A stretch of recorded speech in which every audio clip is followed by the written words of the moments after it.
All right. I believe we are live now, and we're dealing with Matt's shit.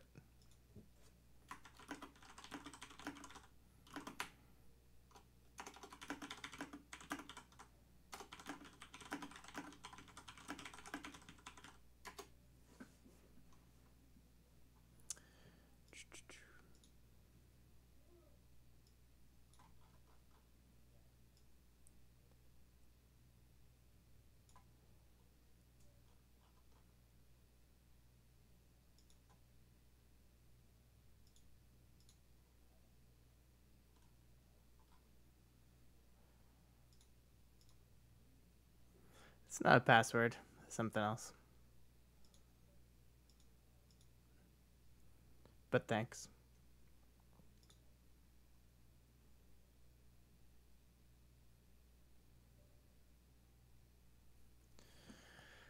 So my Windows decided to delete my old version of Skype and have the Windows 10 version of Skype. And the Windows 10 version of Skype, you cannot use...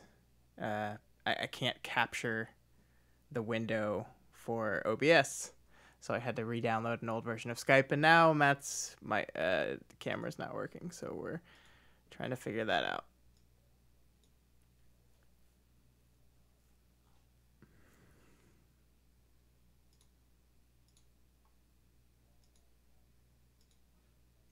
I'm sure it did. I'm sure it updated.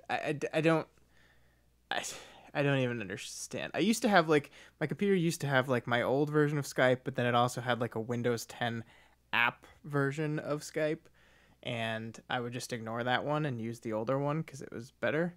And all of a sudden that one was gone, and it was only the Windows 10 version, which I was gonna be fine using, except it can't capture Matt's camera for some reason. All right, let's try this again. Okay. Hooray, it's you. So that was my computer restarting itself without my permission so that it could update Skype.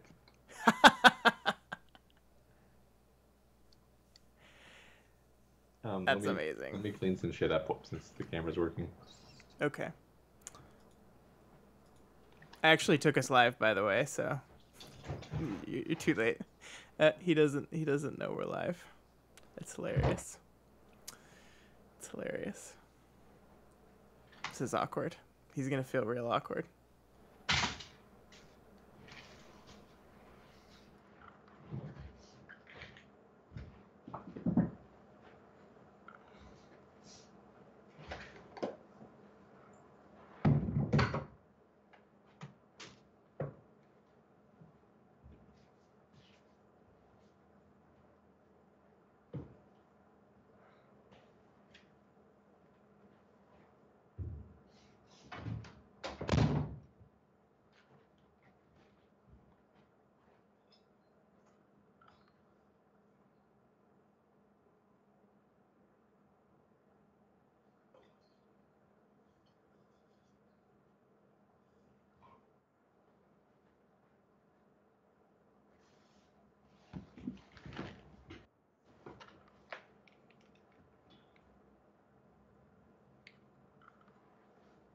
Yes.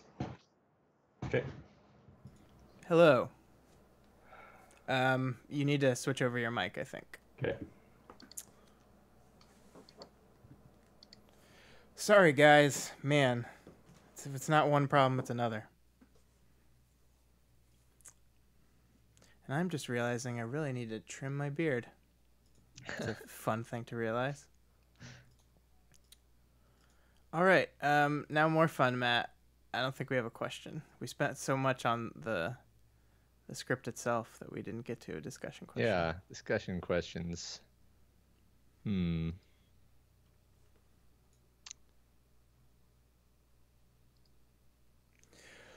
Oh, this is how the magic happens for you people that are new to our streaming of these things. Hello. This is normally how disastrous it goes. Not quite this bad. We've never been 22 minutes behind. Well, we have. There were several different things went wrong, so. Yeah, it was all kinds of shit. That's what happens when you don't podcast for a whole week. I know. All right, let me get everything up.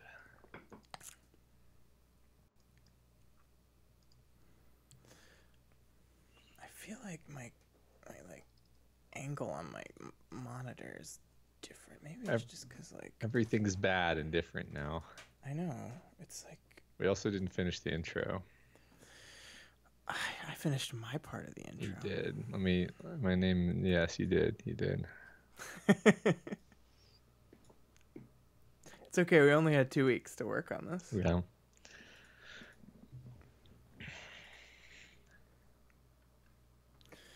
Yeah. So people are saying, Matt, that QBZ is saying that Microsoft is deprecating old versions of Skype, which is probably exactly what happened to me. They got rid of it. And starting from September, it won't work at all.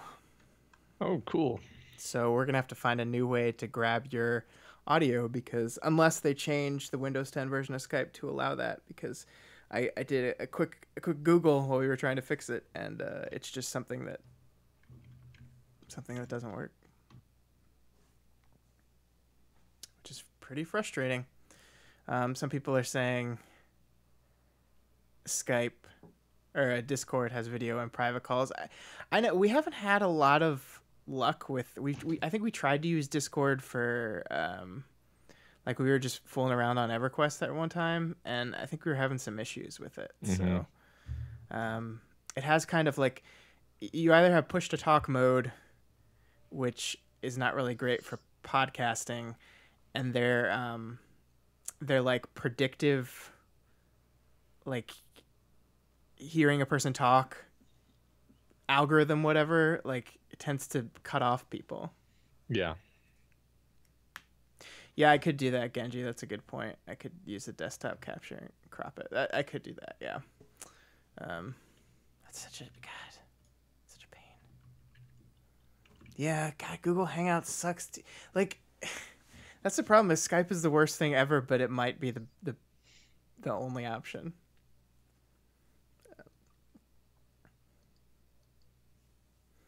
I looked into that.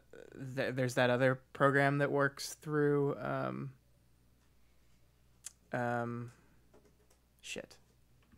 through Patreon.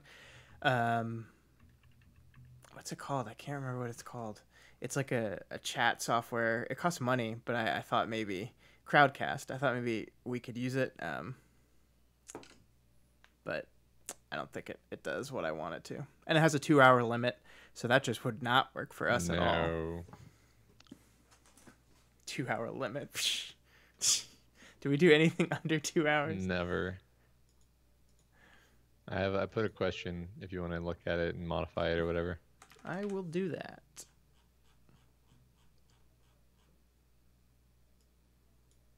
Zoom. I've never even heard of that. Have you heard of Zoom? No. Ooh, that's interesting.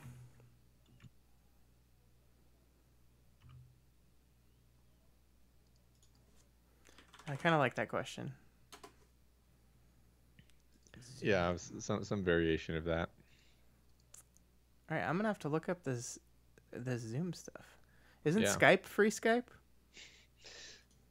Yeah.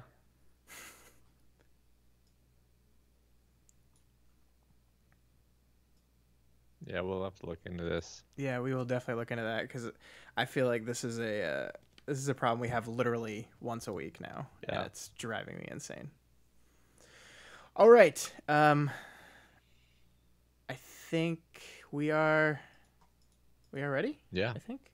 Let me just go ahead and hit that big old record button on my audio so that we don't forget to do that. Yeah.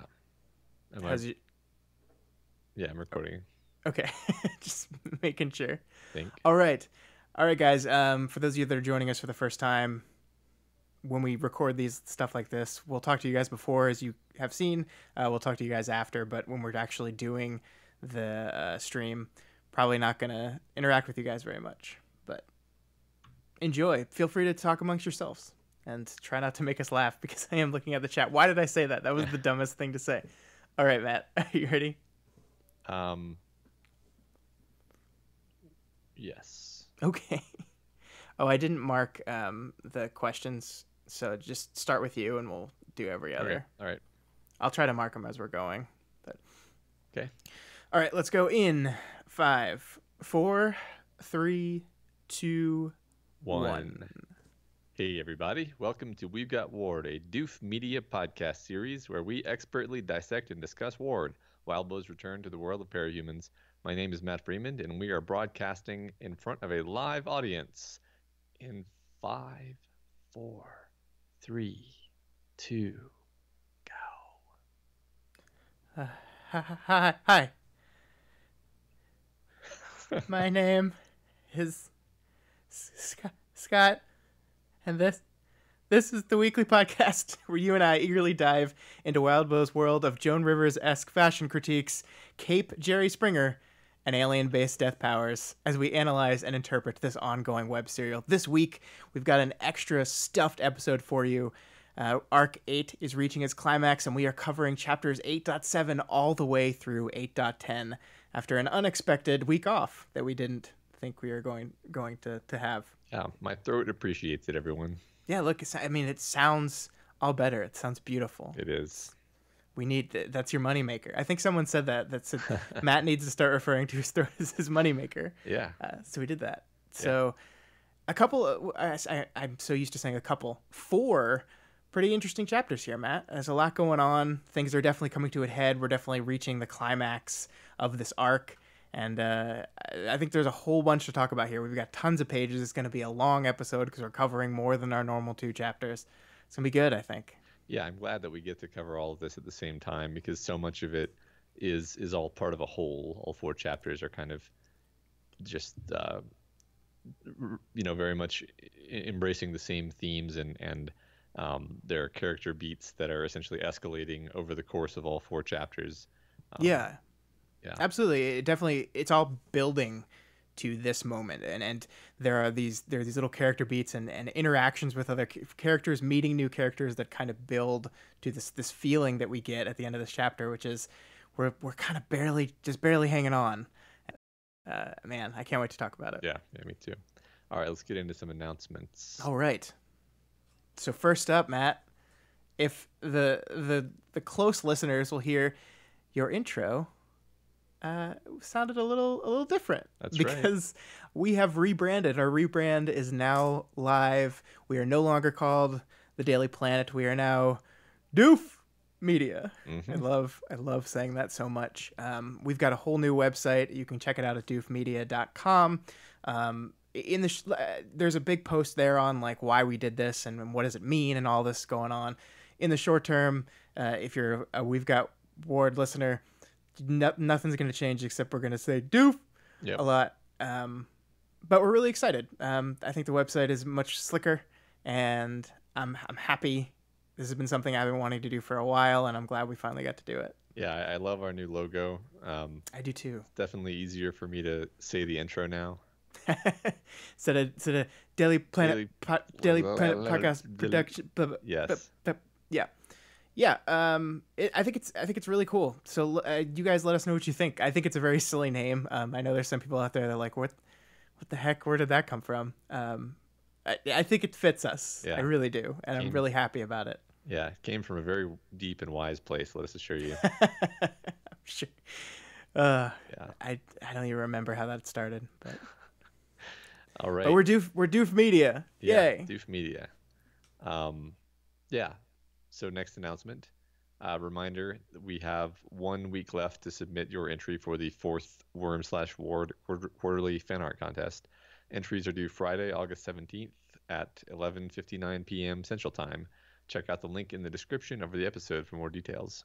Yeah, I think it's about this time in the whole process, Matt, that we start getting our first entries in. There's always this time where like no one sent them in yet, and I'm starting to get worried. Like, are we gonna get any this time? And then they just start coming in one after another. So it's about that time, and I'm really looking forward to see what you guys come up with. I think this was a really great theme. I think it was one of our patrons came up with it. I think it was Murder Death Hug came up with this theme, and I'm really excited about it. So one week left. Yeah, it's one of my favorite periods of time here, where just checking the email to see if we have any new submissions and looking at the Yeah, amazing things you guys have sent. absolutely, absolutely. All right. Yeah.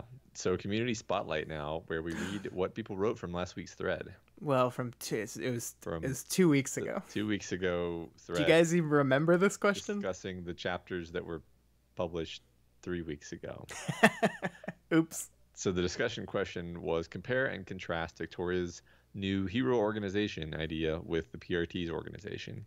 My favorite, before we get into these answers, my favorite part about these answers, Matt, was I feel like each and every person that answered had a different like name for what Victoria's organization is going to be. Mm-hmm. I called it the Taylor Maneuver, but everyone had a different name for it, and I thought that was pretty funny. Yeah, let's get into that. All right. So Reg Vlas says there's a lot less apparent bureaucracy in Victoria's hero organization, the VHO, than the PRT. Taylor would probably appreciate that, but Reg Vlas is also worried about the long-term health and accountability of its members. Also, without the bureaucracy, will people show up when the big threats arrive? And that is a valid concern. I mean, unless you can basically compel people, if there's the PRT was a police organization. I don't actually remember. Did they compel people to go to Endbringer fights? They didn't actually. You still volunteered, right? Yeah, it was. It was always volunteer, but I do think. Well, I think it was volunteer on the villain side. I feel like. Well, no, I think they still let the teams choose, right? But I think it was like I think there was a lot more peer pressure and built-in like pushing you towards doing it. You're on a team.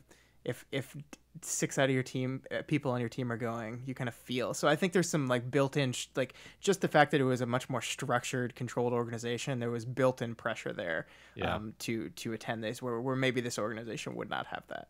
Yeah, and also, Endbringers were kind of their own thing. Sure. There's other threats that might be more ambiguous as to whether it's an all hands thing or not. Yeah, absolutely. All right, Shinichi, who has named Victoria's new wave 2-wave, declares that it has an air of openness about it that says that the PRT was supposedly watching the Protectorate from a human perspective, but was actually just a puppet of Cauldron. The whole thing was built on a lie. 2-wave is built from the ground up on communication and understanding. So very, very different kind of origins for both of these groups that I think will change how they operate on pretty fundamental levels. Yeah, that makes sense. Sage of Stupidity says that they think that this concept must be executed very carefully, as it's going to be extremely hard to execute. It needs structure, and without it, things will naturally devolve into infighting and scattering and isolation. And they also compare this to the Word of God hypothetical on a world without Cauldron, and therefore without the PRT. And they say, quoting the Word of God, I believe, conflicts are more tightly contained and devastating, recovery is slower, and an area that ends up lost or fucked doesn't get the backup needed to revive. Such areas are abandoned or occupied by whatever groups are willing to make do with the aftermath / ongoing occupation by X gang or Y high-level threat. Yeah, I think this is a really good point, because, and I think it's something I really like secretly love about when we ask these questions is when the chapters in the following weeks kind of address some of the things that people bring up in the answers to the questions. And one of this idea is that like any kind of Cape organization that is not kind of influenced by the power of Cauldron is going to naturally devolve into fighting and stuff. And that's something that Victoria actually thinks about in some of these chapters as the pressures of the outside world kind of threaten to rip apart the thing she's trying to build. Yeah, definitely. I mean, it's kind of actually a little bit sad how closely post Gold Morning Earth resembles this scenario of an Earth with no PRT or Cauldron, but we kind of hope hope against hope, because this is a parahuman story that our heroes are going to somehow band together, and it's not going to be this bad. No, Matt, this is the one that's positive. Remember, this is going to be the one that everything is good. Yes, everything. I forgot about that. Okay. All right. User Muns for College says that the most crucial difference is that the PRT was a legitimizing organization for superheroes. Their function was to create a connection between supers and law enforcement. This gave capes a legal mandate and helped normalize them in society. The issue Victoria's organization is facing is that they are going to lack that legitimacy.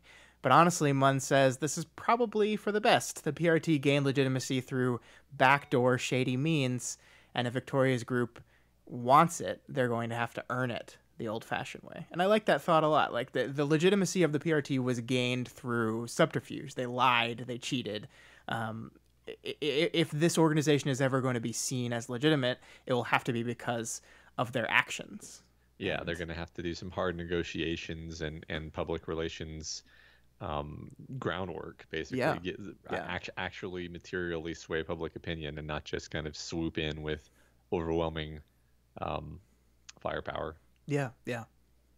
Cal Subalu says the Protectorate was at least as much about administering and controlling capes as it was about helping them. Victoria's group is all about collaboration without imposing management on them. The stated goals are completely different. They suspect Victoria's group will act as an intersection, something between a union, a professional association, and a forum for cape resources and communications. And Cal Subalu also feels that they will absolutely need to set some basic level of standards, like don't kill people. Yeah, I think that's a really good point, and it's again something that I think is addressed in some of these chapters where they're talking about, hey, what happens if like one of the people you've recruited in your organization like goes too far, does too much, breaks the rules, and they're just like, oh well, we'll just kick them out. Yeah. And it's like that. I mean, that's great in theory, but they still did that thing, and they did it on your command, or like not command because she's not the figurehead of the organization, but you know, if you're representing this whole conglomerate of capes, then their actions represent you. Yeah, I mean, we're starting to get into this idea of PR, and a lot of it is like, well, how can you spin it? You know, like you just said, if one of your associates does something bad, that can be anything from ruinous to inconsequential, depending on kind of how you can spin your connection to them and your level of responsibility. Yeah, absolutely. Yeah. All right. FIP Industries says they echo earlier comments about how the PRT seemed most concerned with projecting a positive public image of capes, and say that Victoria's group is much more focused on communication between groups and less about projecting a positive image. Though I think, as we'll see, Matt, that they realize through this chapter that projecting that positive image still very much matters, no matter what your stated goal as an organization is. Mm-hmm. They go on to point out how thematically fitting it is that Victoria is basically trying to establish something that Taylor always wanted to do, but never truly could achieve: more communication, less infighting, capes not being brought down by petty squabbling. They go on to speculate that this might be indicative of the capes one day collectively dealing with the trauma of Khepri, and they point out that Goddess could be seen as kind of a dark reflection of Khepri, all her powers and her desires taken to the extreme. And I like that line of thinking. I like that this idea that as the capes start communicating, hopefully under Victoria's organization, and come together and group up, this is kind of a reflection of what Taylor forced them to do at the end of the last story, and what that could trigger in them as far as dealing with that collective trauma they had. Yeah, that's really interesting. I mean, I think the comparison between Goddess and Khepri is a good one. I also think that there's some room to compare Goddess and Victoria in terms of power set and possibly outlook as being like foils for each other as characters, but we don't know that much about Goddess yet. I mean, I think we're absolutely going to explore that for sure. Yeah. I mean, I've already thought of like, I guess we'll get into it this chapter. See, sometimes I think it was like, no, we already talked about that, but no, we haven't yet. It's just I wrote it a week ago. I just haven't talked about it yet. Yeah, well, we'll look forward to that. Freebuddha compares Victoria's organization to the loose allegiance cauldron formed in Arc 25 of Worm. The groups working together to fight the real threats, maintain order, and play their trump cards when they could afford to. But none of the groups have public approval or any real allegiances to each other. It's basically it's a coalition with shared aims, but they don't actually owe anything to each other, and that's Yeah, that is very reminiscent of that. Yeah, there never was a name for it, was there? No, It it was just, just yeah, it's just the world's ending. Help. yeah, right. Everybody just has Yeah, a seat around the big brown room. sure, sure. All right, Stuck in Reddit Factory says the main difference between Antari's Cape organization, which he's named ACO, and the PRT is a lack of a simple, clear end goal. Cauldron and therefore the PRT had Scion. The ACO can start on this because the ACO does not have this big looming end thing. They can start on the street level and they can focus on keeping an eye on things as they develop. They're not subject to the cold calculus of utilitarianism, Stuck in Reddit Factory says. Which is a really great point. But this also controversially means they say that they might struggle to counter the really big threats, which is, I think, a thing we've seen echoed along a lot of these answers. This idea that this organization might work for like dealing with things as they come up, but for like the big threats, the S-class stuff, it might not work. And I think that's interesting that this idea that the only way to combat stuff at this big level is something more structured that forces people to come together than this loose organization of capes.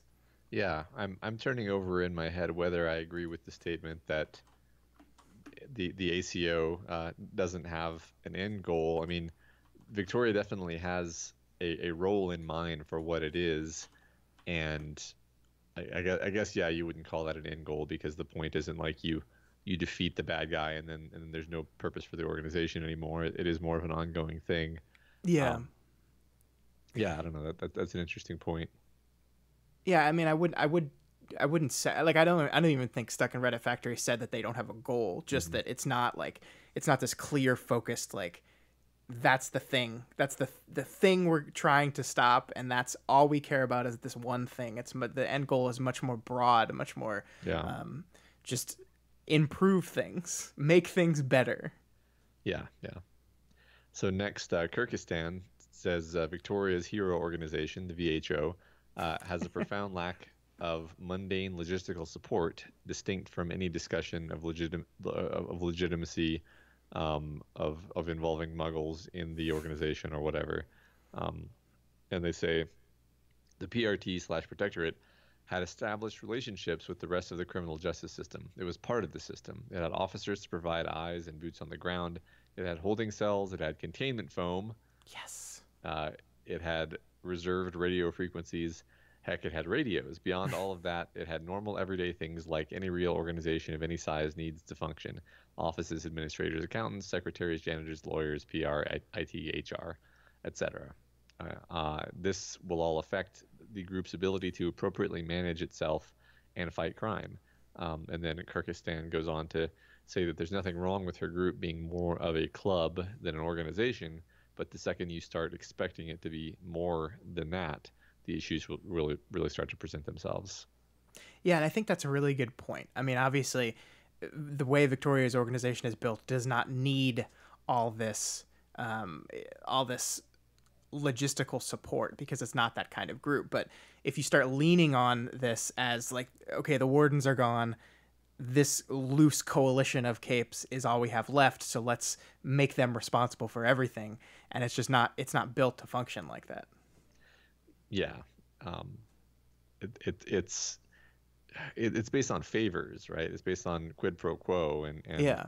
It's a very different sort of like, the capes are all individual, all the teams are individually covering their own territories, and they're reaching out as needed and they're offering help as needed, but it's nothing like, the PRT got government funding. It was a massive, well-funded organization, and it's just not comparable in terms of what it can accomplish. Yeah, I mean, we see that here. We see like Victoria's having to weigh whether or not to use Kenzie to her full extent because the organization needs her, or whether to ask other people for help. And I think it's this constant push-pull when you're kind of like operating in your own little silos. You only have the resources of your silo, and you feel like you need to use them, especially when she's the one trying to put this whole thing together. And I think that creates a lot of tension and conflict when you want to do things as if you have the resources that a thing like the PRT would have, but you just don't. Yeah. All right, Stel Hex says this one was really interesting. They said that they've named Victoria's thing the New Approach, and it was being led by an Alexandria package, Victoria, which led to an interesting comparison of the two organizations with their leaders' powers and how they use them. Alexandria's invulnerability was absolute, with Contessa's backing and the weight of the OG Protectorate's reputation. The nascent PRT's success was pretty much a foregone conclusion. Vicky's invulnerability, on the other hand, can get taken out by 2 hits. Her new approach seems pretty shaky by comparison. Alexandria is an intellectual powerhouse. Vicky has an emotional, affecting aura. The Protectorate was a secretive utilitarian scheme, whereas the new approach has a simple, honest, emotional appeal. And lastly, Alexandria flies straight in and bashes Leviathan in the face. Victoria bobs and weaves and sneaks and maneuvers because of her invulnerability not being permanent. So this shows that the PRT's approach was straightforward, static, location-based, while the new approach is all about picking the right people for the right battles. And I like this comparison a lot. I mean, I think it's very fitting, and I don't know if this was something intentionally constructed, but it still feels right. Yeah, I mean, I while you were saying all that, I was also thinking about how, Alexandria was like being doubly deceptive. Like not only was she a woman in a costume named Alexandria, but she was also sort of wearing a costume in the role of Costa Brown. And Victoria, in contrast, has one identity. She has no secret identity. Yeah. She has there's no deception at all. There's even less than the average cape. So that's cool. Yeah. All right. So that wraps up our discussion question, and thanks for your input, everybody. Yeah, there were so many great responses to that. We actually had to cut some out just because there were so many this time around. So sorry if yours got on the chopping block. It's a really long episode, and we already spent 20 minutes on the discussion question. Yep. So we're going to move right along. That's right. All right. 8.7. The chapter opens with Victoria thinking over the current situation with all the other teams, doing their own things, but keeping in touch with Victoria's information hub. There's teams we haven't heard of, suggesting that the operation has grown since we last checked in. Yeah, I think it's this really hopeful opening, especially for the world we're living in. Victoria and Breakthrough have had their first real success, their first test of this new idea of hers, and they won. And they're seeing the results of it. Teams are reaching out. Teams that had taken a break are now rolling up again and saying, "Hey, we're back. We're going to help out." It's that part of it that I wanted to specifically point out here, because she mentions this group called Shorewatch and how they had taken a break, but they're back now. And she says Shorewatch's situation wasn't so dissimilar from us. We'd taken a break to attend to our individual group members. That's kind of revisionist history on Victoria's part, isn't it? Yeah.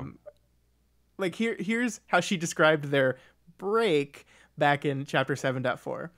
We're not really a team. We're mostly going our own separate ways. Yeah. So, remember when Kinsey had to like trick them all into remaining a team by showing them the past video of the bomb makers, and they were all like, "No, Kinsey, this won't work. We're not a team anymore, Kinsey." No, we were just taking a break, guys. It's the whole Ross and Rachel situation all over again.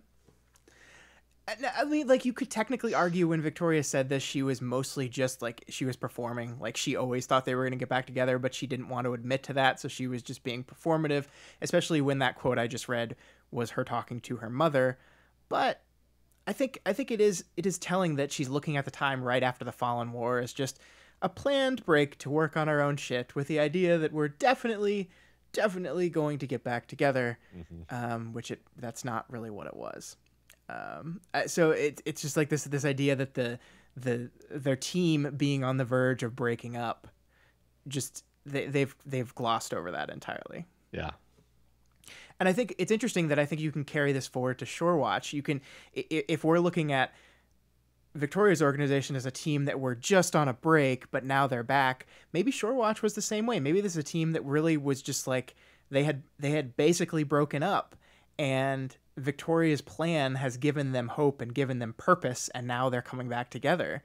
And I think that's really cool to look at it like that. That what she's doing is inspiring people to help people. Yes, it's the beacon Exactly. which we pointed out Exactly. last time. But I mean, it's clearly serving that role in this arc.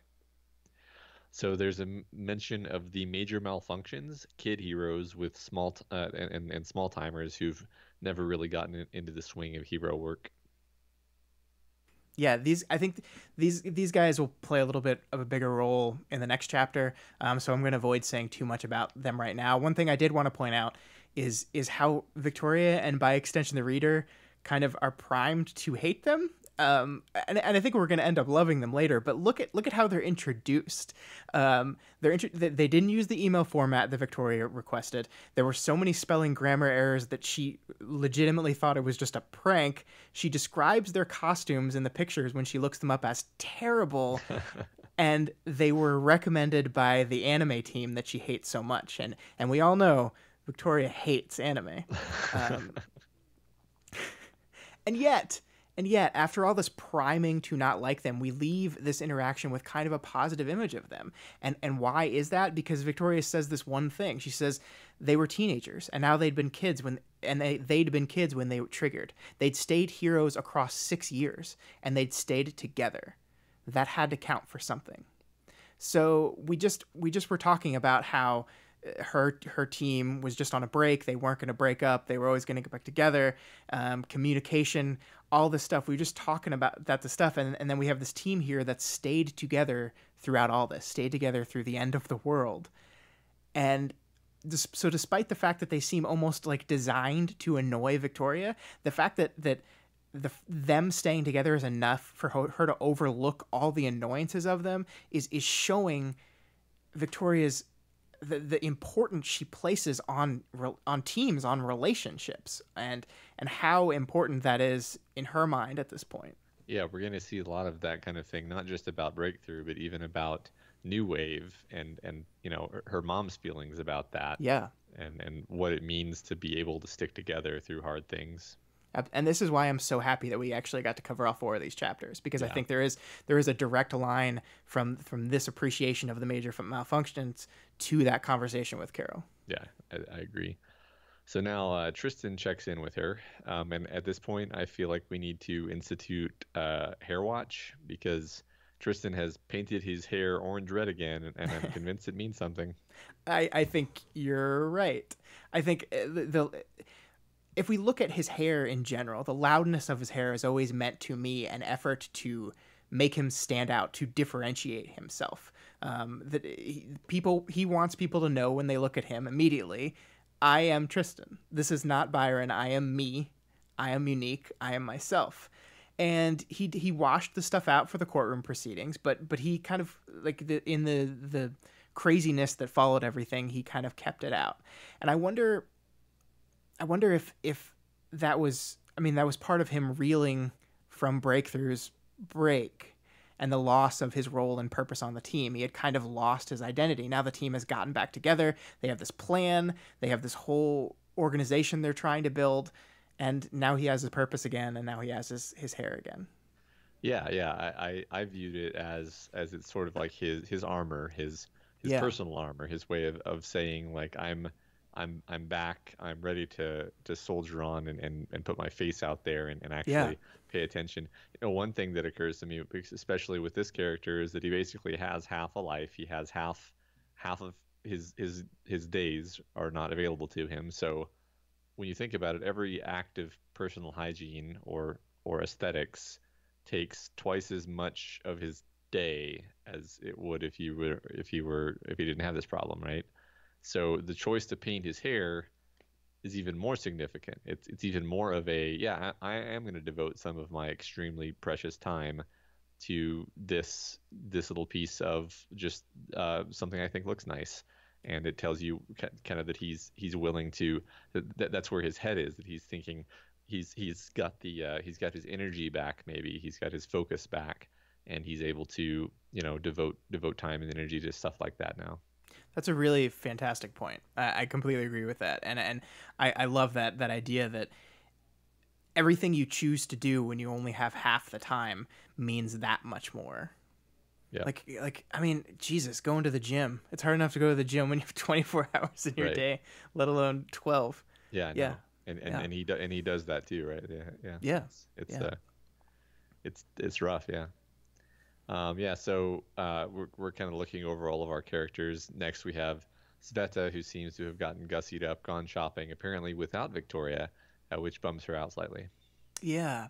Which, I mean, this is really interesting because we were talking about a couple weeks ago that Sveta is kind of in the background, like not doing well. And every time there gets to a point where maybe Victoria is going to talk to her about how she's doing and how this is going, something else comes up and it kind of gets pushed to the side.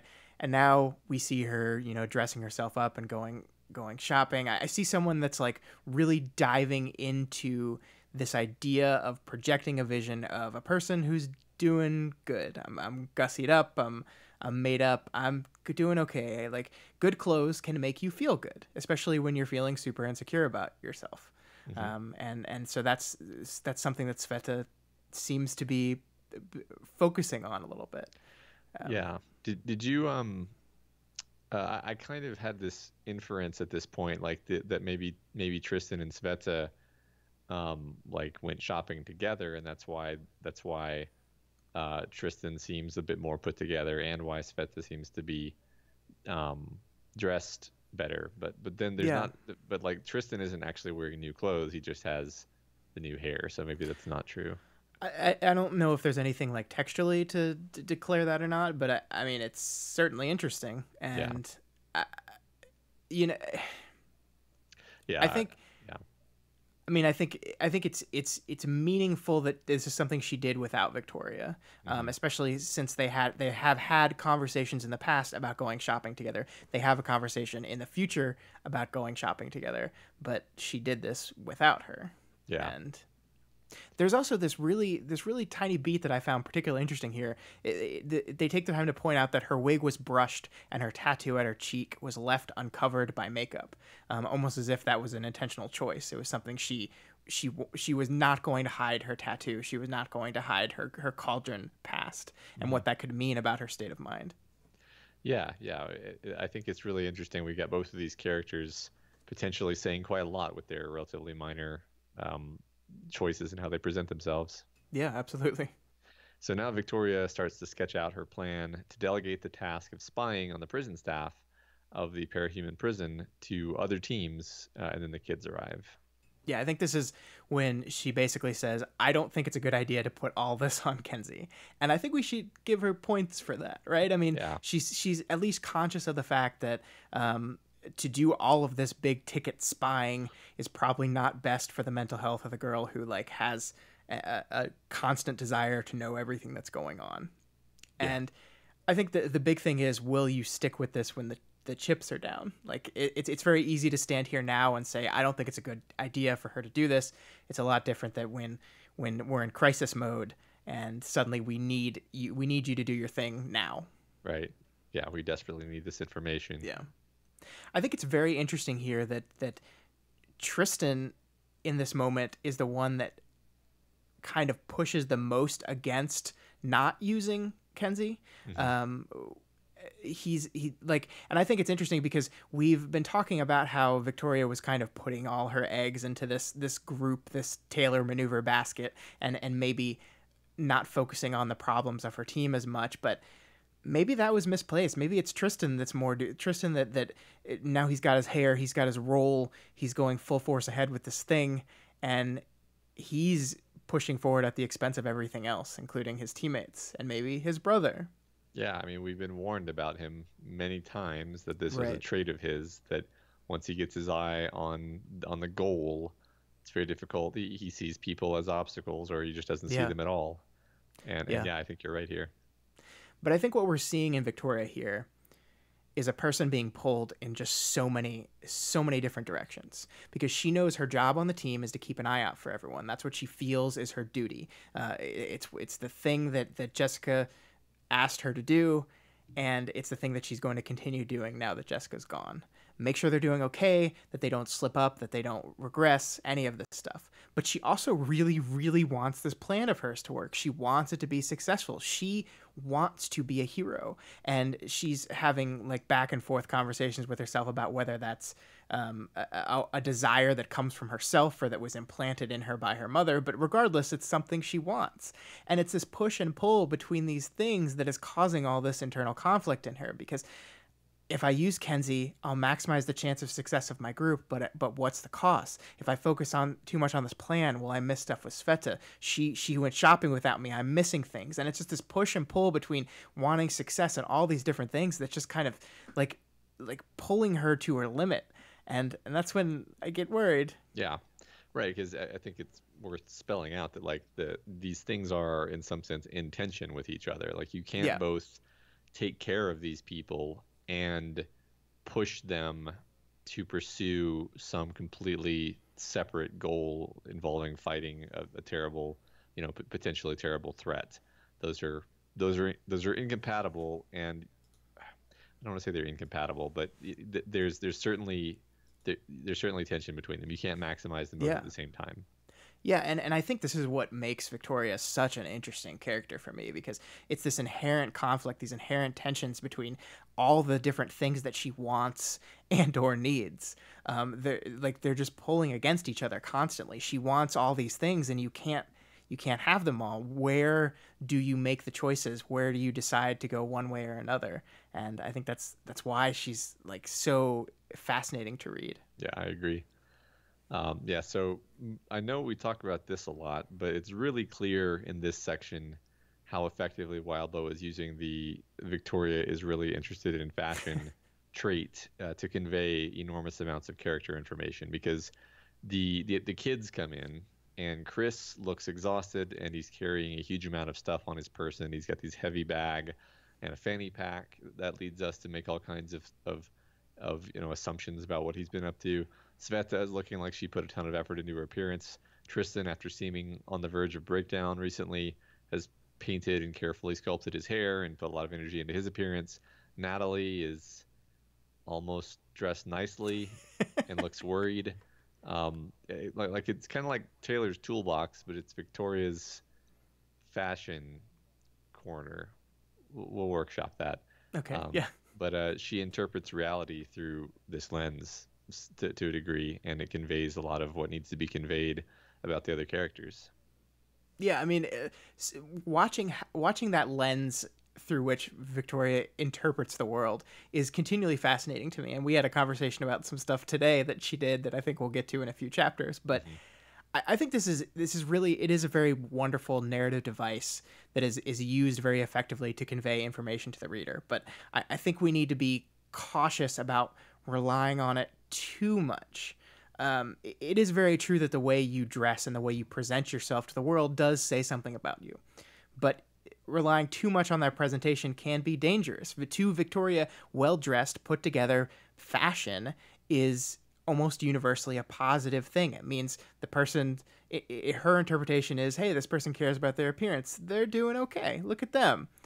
But we know for a fact that that's not inherently true. I mean, look at Kenzie, who is always like by design this impeccably put together looking person, when underneath it all, she's suffering and losing it. But you can't see that on the surface because she designs it that way.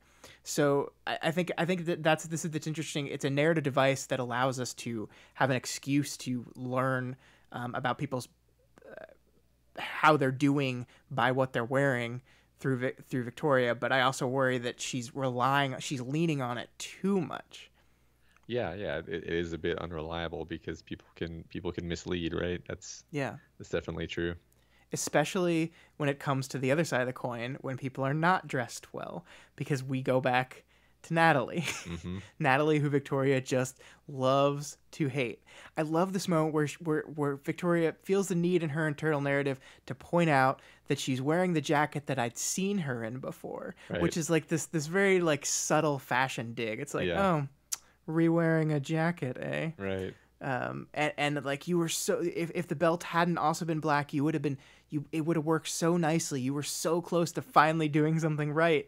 And it's just this, like, I think we're going to see a lot about Natalie throughout these chapters. And I think a lot of the development of her as a character is related to the changing way the team looks at her. And we kind of start this off and reestablish this in this chapter as, you suck because you can't dress right. and we go from there. Yeah, I mean, which is kind of ridiculous because like this is the end of the world, Right. and like Right. maybe Natalie is just like using a whole bunch of clothes that may not even be hers, and she's like, all right, well, I gotta put together an outfit out of this bag of clothes that I have here. None of it Yeah. matches. This is the best I can do. It's not like I can go to the J.C. Penney Right. or Right. whatever it is. Yeah. So we also learn that apparently brooding anger, Chris's form, didn't get to vacate his fetal grubs, so some of them had to come out of Chris the old-fashioned way. Gross. Really gross. Yeah. The thing that was really interesting to me about this is whenever Chris says something gross about these grubs, we always cut away to Natalie and her uncomfort with it, and it's almost as if like Victoria is seeing this gross stuff and then looking at Natalie and being like, "What's her reaction going to be to this?" Like everyone else in the room is talking about how horrifying and gross this is, but we don't see any of their reactions. Victoria only mentions Natalie's reaction. And I wonder if this is like specifically drawn to kind of otherize her. She's uncomfortable. She's not part of the group. She can't hack it. I don't know. Maybe I'm reading too much into that.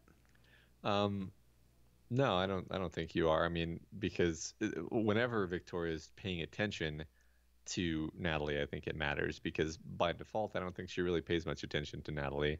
So it's almost like she's looking to Natalie like yeah, I dare you say something, you know. Yeah. And she's not being rude. She's just like genuinely disturbed by these creepy things. Yeah. Yeah. Um, yeah. Also, you know, speaking of all the Chris stuff, we have Tristan says, referring to kind of his grub things, let's not terrorize people too much. That thing was horrifying. And then Chris replies, that thing was me. Anyway, I'm done talking about this. And it struck me here, not really for the first time actually, that it probably doesn't feel good to constantly be told how creepy and weird you are, especially as a young adolescent, even if you like seem outwardly to be really cool with it. Yeah, I think it's really easy to otherize the things Chris turns into because we can separate them from who Chris is. There's Chris and then there's this monster. But they are him. They are a Right. part of him. He is transforming into these things. I mean, no one would tell Sveta she's gross and creepy because she is just that's who she is. She doesn't transform, that's just who she is. But we can do that to Chris because it's separate from him. But it's not. It's Right. not. And I can understand why he would be the type of person whose hackles would be up because people kind of constantly do that to him. Yeah, yeah. When he's running around being these creepy things and people are looking at him like he's horrifying, he's looking right back at him. You know, that's, yeah. Right. Yeah. It's easy to forget, but yeah. Absolutely. Yeah. And now, before we move on, we have to have this week on another exciting episode of Natalie Makes Good Points, but her belt doesn't match, so fuck her. Okay. Because they're talking about tracking people, about surveilling some of the people that they think did wrong stuff. And Natalie says very sensibly, this kind of tracking sounds extreme. To which Victoria responds, standard cop surveillance, lots of waiting, no peeking. Maybe thinkers poke their head in. And Natalie asks a very reasonable question that says, how do you enforce this if it's hired help? And then the simple answer is, well, if they screw around or bend the rules, we cut them off. And then they just move on. It's just done. And I think you could maybe put this on Natalie for like not like pushing back enough. I think that's one thing that like we see that Victoria and the rest of the group like ignore her opinions a lot, but she also kind of like just gives them and then she gets pushed back against and then kind of gives up. Yeah. But also like she's here for a reason. Like Right. she's here to say these things. Yeah. We've said this before. Every time she's offered advice, we have to remind ourselves that they asked her to be here. It's not like she's like a mandated thing. Exactly. She's their consultant, and Yeah. if they're not committed to getting value out of her, then it's not going to happen. Like she's Right. not their pigot. She's not there to be like, oh, hold on now, you're not allowed to do that. She's just like, well, that sounds sketchy, and they're free to just ignore her, which they tend to, and that's totally on them. Yeah. So I don't know. Yeah, I think I put it on them. Yeah. Yeah. So next, Rain mentions that he's not making any headway with Crystal Clear because the guy is suspicious of him. Which, I mean, to be fair, this is probably a good call, Crystal Clear. If some rando walks up to you and is like, "Hey, Yeah. got some information on Yeah. things?" Right. I'm with the Fallen. I mean, Yeah. I was with the Fallen. I mean, yeah. So Ashley is also rankled at having to refer to the blue woman as goddess, which is just perfect. Oh, isn't it though? It's, Yeah. it's like there's only one goddess here, and her name is Ashley. Yeah. I love it. Right. I love it. Absolutely see her thought process. Yeah, I mean, like she doesn't like. I mean, she wants to be the king of the hill. She wants to be at the top. So Yeah. referring to people like that is unacceptable for Ashley. Unacceptable. Yeah. There's a lengthy discussion of how to approach the threat of goddess and why she may be trying to collect mind controllers. And I want to talk to you about this for a minute because I'm super into this line of thinking. Because we have this woman who took over her planet and presumably controls it with an iron fist and maybe some mind control. There's this assumption that they all have, and that we see throughout this conversation, that as soon as she's gone, the entire world fell into chaos, and that her entire motivation here is to get some high-powered mind control capes, to gather an army, go home, and take back her world, to resume command of her world. But I don't know, that just seems too neat. Mm-hmm.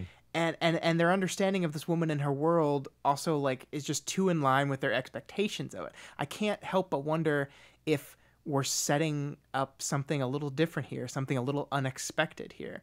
Because we have lines like this: her lieutenants were pulled out of her world, no more capes to control things. We don't know how the population reacted. Riots, Chris said, it'd have to be. And they all just kind of assume that, like, yeah, like it'd have to be, it got, everyone was being controlled, they would immediately go into chaos, there'd be riots, there'd be death, there'd be confusion, it'd be terrible. And I think Goddess's Earth would be a very interesting method of exploring the different possible outcomes of a cape-ruled society. And I mean, because this is Wildbow's work, we have to say that declaring something like objectively worse than all other things, like objectively this is terrible, this is bad, is not something he does in his stories very often. So I'm just very curious to see here how what life on this world is, and if it's, I think it's too simple to just fall in line with our characters' expectations. Yeah, I mean, they seem to be a little bit in awe of Goddess. They seem to have, like, they've heard the stories. She sounds like, you know, a terrible, distant threat, inhuman, basically. But the fact is, we know she is human. She has concerns and fears, and I think we're gonna see she's a lot more complex than they're assuming at some point. Yeah, and there's, I mean, I think the fact that we hit this beat so many times, I think is telling. That, like, once again, here's another quote: her civilians might outnumber our civilians, but they hate her. There's no loyalty. She took over her world, and it was a hostile occupation. This is all assumptions. They don't know this for sure. And I think we see with Monkeros in a few minutes, the idea of being a slave to Goddess has a lot of appeal to her. She wants it, and you could write this off as just part of like a power or mind control or something, but I don't know. I just don't know. And I think once again we have to circle back to the idea that this book is exploring religion and spirituality and what these things mean. And here's a character whose name is literally Goddess. So I just don't think, I think we're setting it up to subvert our character's expectations on what's going on in this world, what's going on with this character, what's going on with her motivations. Mm-hmm. Yeah, I think you're right. So Victoria and Sveta now review the footage of Ashley's conversation with Monokeros. Kat Lee describes her child-killing habits in sufficiently creepy serial killer tones. She tells Ashley that she's been promised by Goddess that she'll get more kids to kill and she'll be remade as beautiful if she serves her. Yeah, I mean, this is some real fucked up writing here, Matt. I mean, like, I pulled the quote out. I don't even want to read it anymore. Yeah. I just, like, I think it's very good writing. I think you can feel like the pleasure in her voice as she says these terrible, terrible things. But yeah, damn, it's. Yeah.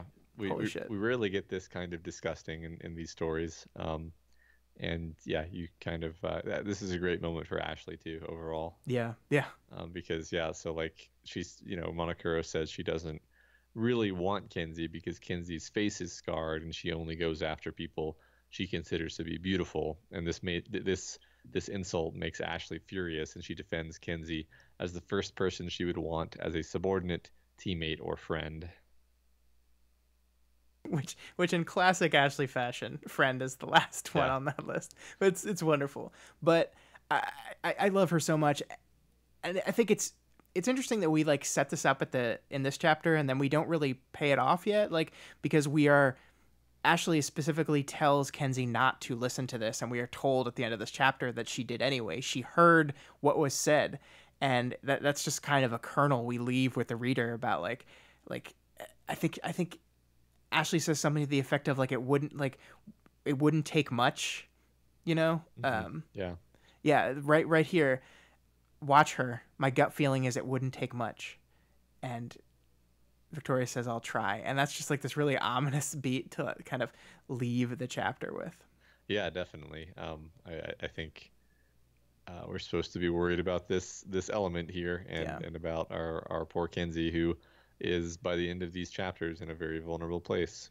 Yeah, there was something here that really I hadn't thought of it before, and we were talking earlier about how Tristan is kind of frustrated by Victoria's unwillingness to use Kenzie, and how that may be a symbol of how he's like full speed ahead, and he's less worried about the health of his teammates, and he just needs to have this job and this role.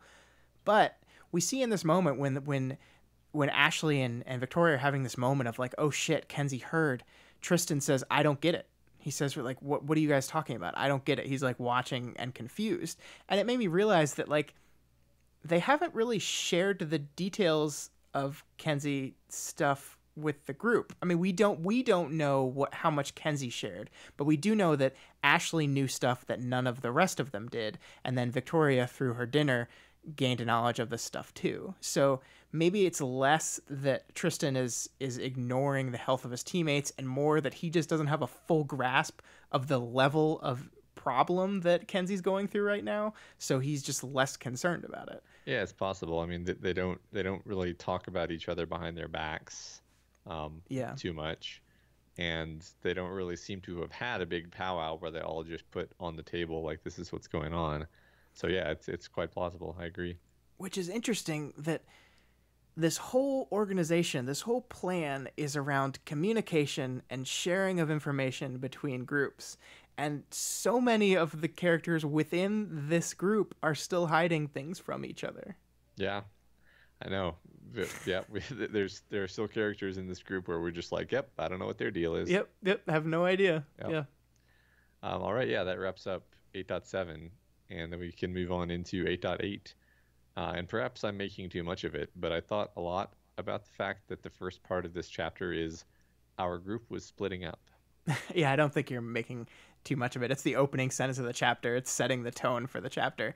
And it comes right after, again, we just had this whole conversation about our team almost broke up, and then they came together and they formed this plan of Victoria's. They had their first win. We were closer together than ever before, and now we're all splitting up. And I think especially when you put this in comparison with how this chapter ends, when like shit hits the fan, I think this is a very telling opening line. Yeah. Interestingly, there's not much else in this chapter that kind of dovetails with that, but perhaps it's just meant to be a beat of ominousness. I think so. So really all that's happening, though, is they're all running separate errands in this chapter. Victoria flies to the tent city and touches base in person with the major malfunctions we heard about last chapter. We get very detailed descriptions of their costumes, and Victoria learns quite a bit about their powers. We've got Finale, Withdrawal, and Caryatid. I don't think we get Finale's power, but Withdrawal is a boy tinker in an agility frame with a giant syringe full of pink liquid, and Caryatid is cocooned in a yellow dress and has a breaker form that makes her invulnerable, but limits her mobility. Yeah, so let's talk about these guys for a little bit. I want to remind you from our last chapter that the first interaction with them was guys that seemed to annoy the shit out of Victoria, but we left on that positive note. And I think we have to remember that she describes their costumes in the beginning as terrible, but then we have this interaction after she sees, I think it's Finale's costume that she likes the most. She says these guys had apparently spent years without much luck on the villain hunting front, but they'd at least spent time to find costumes that were pretty darn good for the slapdash short. That her costume was simple and effective was a point for her in particular. Now, their costumes are not perfect. She admits that. And she doesn't exactly hold back on how not perfect they are. But she's also way more understanding of their slapdash style than we've seen of her being of, like, I don't know, Natalie. Yeah. Like, and I think this goes back to what we were talking about last chapter, that Victoria really, really, really values the idea of a bunch of heroes coming together and just trying to make it on their own and staying together through thick or thin. Especially when they're people that, like, are so ignorant of all, like, the nerdy power studies she loves to do. So she gets to not only, like, respect them, but then, like, share her nerdy information with them. She gets to kind of be a teacher, which she likes to do a lot. I think it's just very fascinating how these guys are positioned in our protagonist's mind. Yeah, definitely. This is a really interesting section because she's so positive with them. She's so present. We learn, like, we get these really, like I said, detailed descriptions of their costumes. Yeah. She's putting a lot of energy into analyzing them, thinking about them, problem solving with them. And yeah, then she also expresses what she wants to do with them here. She says, the wardens and the protectorate were sponges trying to soak up everything they could. We want to empower, which is Victoria answering our discussion question. Yeah. Thanks, Victoria. Yeah. I mean, it's not a super positive view on the protectorate either, right? Yeah. Like, yeah. We just want to take it all and soak it all up. It's kind of understandable she'd have that view coming from her new wave background, where it's true. They were probably like, no, we don't want to work under the umbrella of the protectorate. And, she probably absorbed some of that mentality from her mom too. Yeah. Yeah. So yeah, there's obviously a lot going on with this team. Like they've been together for 6 years. They're like a family. Finale is immature, perhaps developmentally disabled, perhaps developmentally afflicted by her power. We're not sure exactly. Yeah. And I think, like Victoria, I found myself kind of endeared to these kids. Mm-hmm. There is something going on for sure. We don't learn Finale's power. She describes it as lame, but the rest of the group seems to think it's awesome. And yeah, we get that beat that it might be doing something to her. Her power might be halting her development in some way. So there's this kind of concerning mystery here, but they're just so eager, Matt. Like, they're just so eager and excited to be doing something and to be happy. I mean, look at this. Like, we'll do it. You can count on us. The conviction and the determination caught me off guard. This isn't paid work. I want to make sure you know. I know, he said. We know. We want to help. It's like she's so surprised by their eagerness that she's like, do they think they're getting money for this? And no, they just want to be a part of this. They just want to help. They just want to do good. And I'm excited for them. But at the same time, I can't help but be worried here, because I remember Natalie's warnings in the back of my head from last chapter. Like, you're empowering this group of very inexperienced teenagers to do something they've never done before. They've never done a stakeout. They admit this. Victoria really doesn't fully understand all their powers, but she respects them and likes them, so she's going to hand a lot of responsibility to them as part of this new thing she's trying out, without ever really, like, considering the consequences of that. Yeah, I agree. Like, these guys have never been in a fight. They don't really understand how this stuff works. I mean, it's like if you're doing like a mob, you're trying to wiretap the mob or whatever. Yeah. You don't go up to some kids at the park who are like, yeah, we really want to help. We really want to be cops when we grow up. Oh, okay. Well, here, take this directional microphone and go sit on that bench and spy on that guy over there. And don't let him know that you're spying on him. And if you get into a fight, you know what to do, right? Yeah, of course you do. All Yeah. right, see you later. Yeah, I mean, they're definitely being thrown into the deep end of the pool and just being told, okay, just figure it out. Yeah, Um, yeah, but I think it's very fitting though, because I think we're setting up their eagerness for a reason here. At the end of this chapter, we'll see Victoria's plans, your organization, like hit a huge bump in the road as the lookout stories appear. And I actually wrote this last week, but I turned out to be right that I said I was curious that if we're establishing the major malfunctions as so eager that we're going to set them up as one of the only groups that would be willing to stick by the team after all this stuff breaks. And we find out that that is indeed true, that they are one of the few that are willing to hang around still. yep. So yeah, so Victoria then returns to base. Tristan is there, having begged Byron for more time, and he says, "I was antsy. I begged. I owe him time later now. He thinks this is important." I'm worried, Matt. Yeah. I'm really worried. He thinks this is important is a very interesting line here. Yeah. I wonder, I mean, I don't want to assume, but does he think this is important? Or did you just decide that he thinks this is important? And I think we're kind of going to see the truth of that in a couple chapters. And it occurs to me now that we've seen over and over again about how Tristan has gotten more time from Byron to do whatever. We've never seen Tristan give Byron more time. Now, I think there could be a possible excuse for that Byron isn't really a part of this group. He doesn't want to be, so if Tristan was giving Byron more time, it would possibly be when Victoria's not around, so we don't see it. But still, has Byron ever asked for more time? Has Byron ever done this? Yeah. I think yeah. And if he would Tristan give it to him? See, this is and I'm inferring a lot based on a relatively small amount that we know about Byron, but this is one of these things I love about Wildbow is I really don't think that I think this is a toxic duality here. It's not just Tristan. It's the fact that Byron is the type of person who, when you ask him for something like more time, he'll give it, but he'll sulk and he'll be passive aggressive, but he won't ask for time. He won't ask for it back. Like it's sort of his fault too, because the dynamic is only able to perpetuate because he lets it. Just, like, I'm not trying to victim blame here, but like I really feel like Byron is the worst person to be sharing a body with Tristan, because if it were someone else, then they'd just be like, no, I fucking told you that I wanted to go to the movie tonight, and I'm sick of your shit, Tristan. But like Byron, that doesn't ever seem to reach that point. Or what happens is it gets built up and up and up until somebody hires a hitman.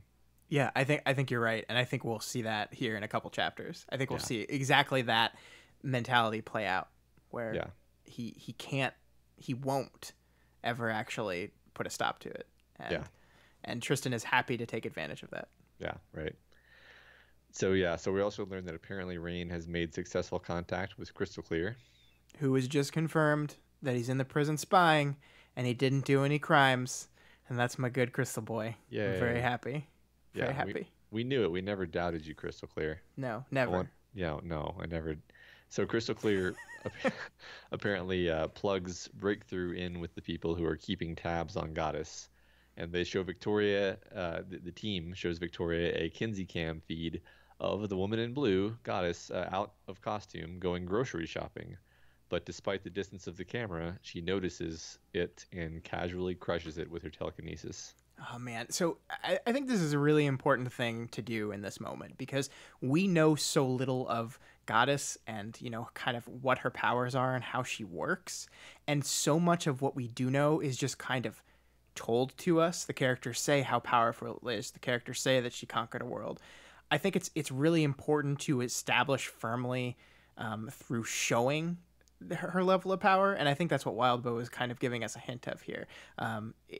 There's this beat is really wonderful in how casual it is. Like there's Kenzie saying goodbye the moment before it, and then how this is written. The hand that was holding the groceries twitched, fingers going from a curled position to straight out. Like you can imagine just how kind of forceful but casual that gesture is, and it does so much. And I think it's so important that we firmly start establishing this person can do some shit.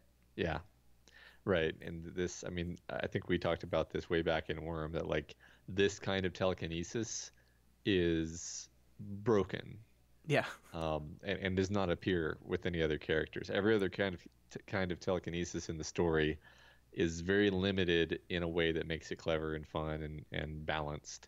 This is just like Jean Grey shit right here. Yeah.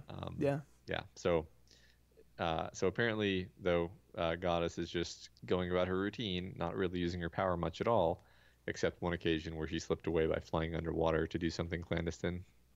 Yeah, and I think this is, again, going back to setting up some important stuff with Goddess. We talked about that I really felt that everything around her planet, her control, isn't as simple and straightforward as the team is making it seem to be, and now we're seeing that Goddess herself is not simple and straightforward. Like we have Tristan ask this question: why lead a mundane life when you're that powerful?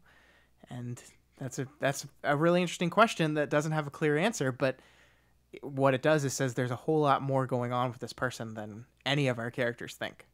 Yeah, I think so. This next bit, I love this whole interaction.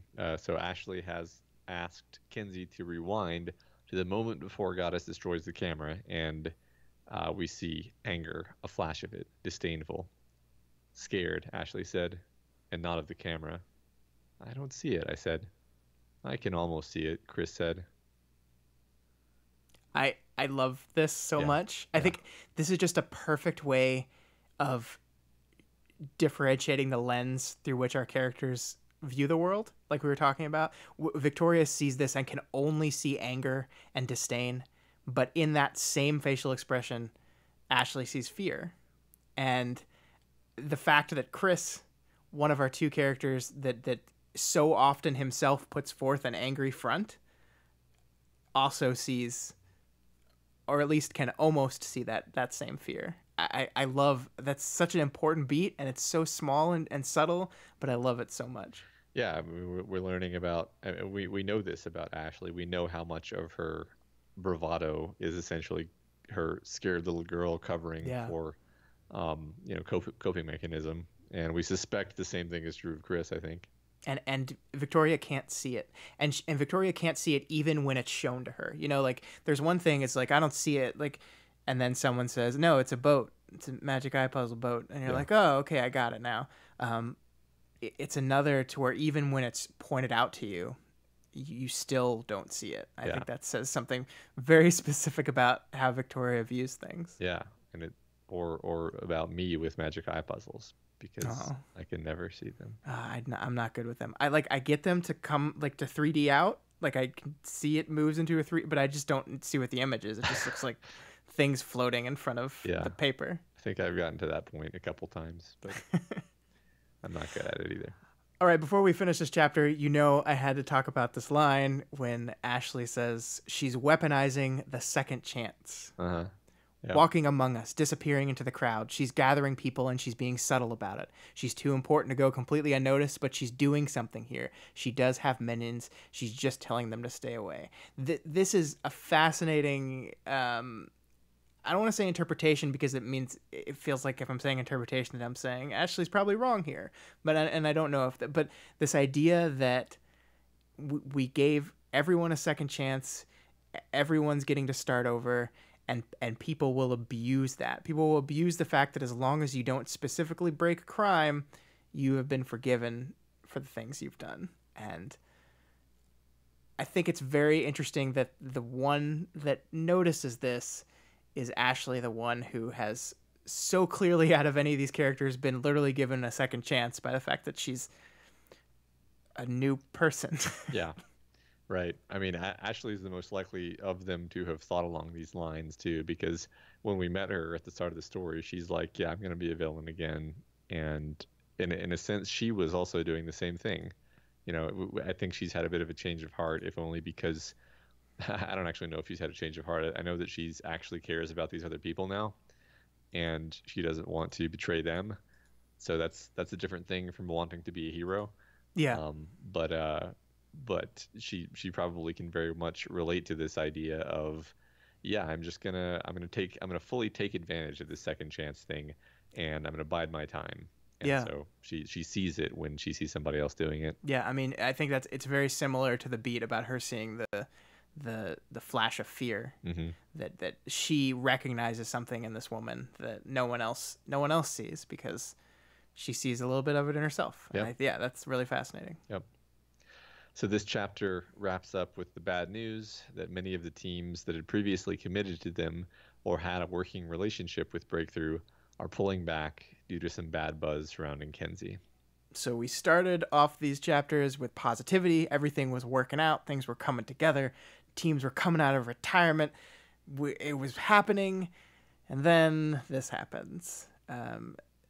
I think, like, it's really, like, I think we know where a lot of the non-capes are going to land with this whole thing. I'm curious, and as we move into these new chapters, we get some answers to this, but not entirely.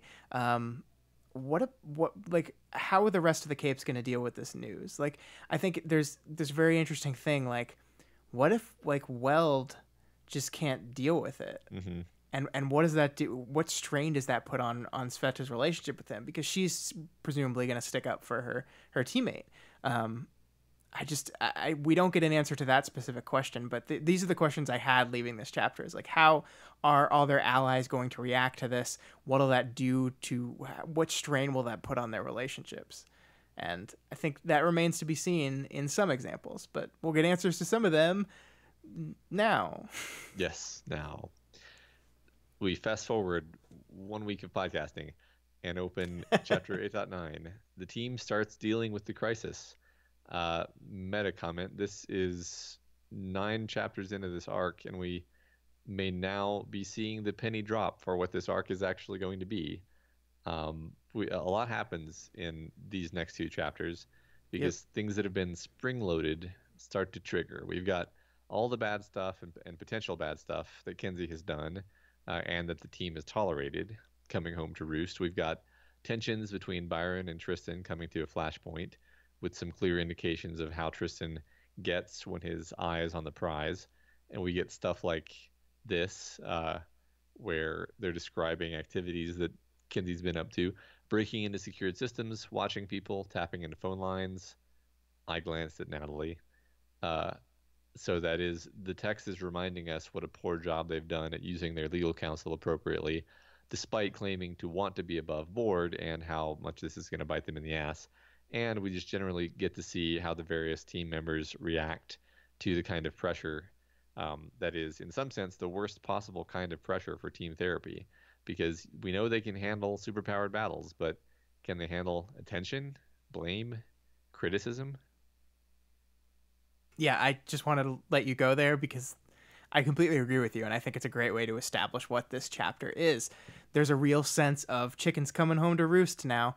We've had all these, like, background issues building, and then we're in crisis mode now, and in crisis mode, all your background issues kind of find themselves suddenly on the forefront. And I think particularly with Natalie, right? Like, we've been doing this really kind of slow burn with her throughout the book so far. These little beats of Victoria's frustration with her mixed in with these digs about her fashion, and now suddenly there's, like, an actual legal issue, and our lawyer has no idea how to handle it because she hasn't been properly informed. And you have these quotes where she's saying, "Nobody's given me a number or even a ballpark estimate for these breaches." Natalie said with a bit more incredulity in her voice, "Someone explain, please." And Victoria's response to this is just kind of to hand wave it again. It was in the interest of tracking the Earthsea attackers and maintaining the lines of communication. We talked about some of this.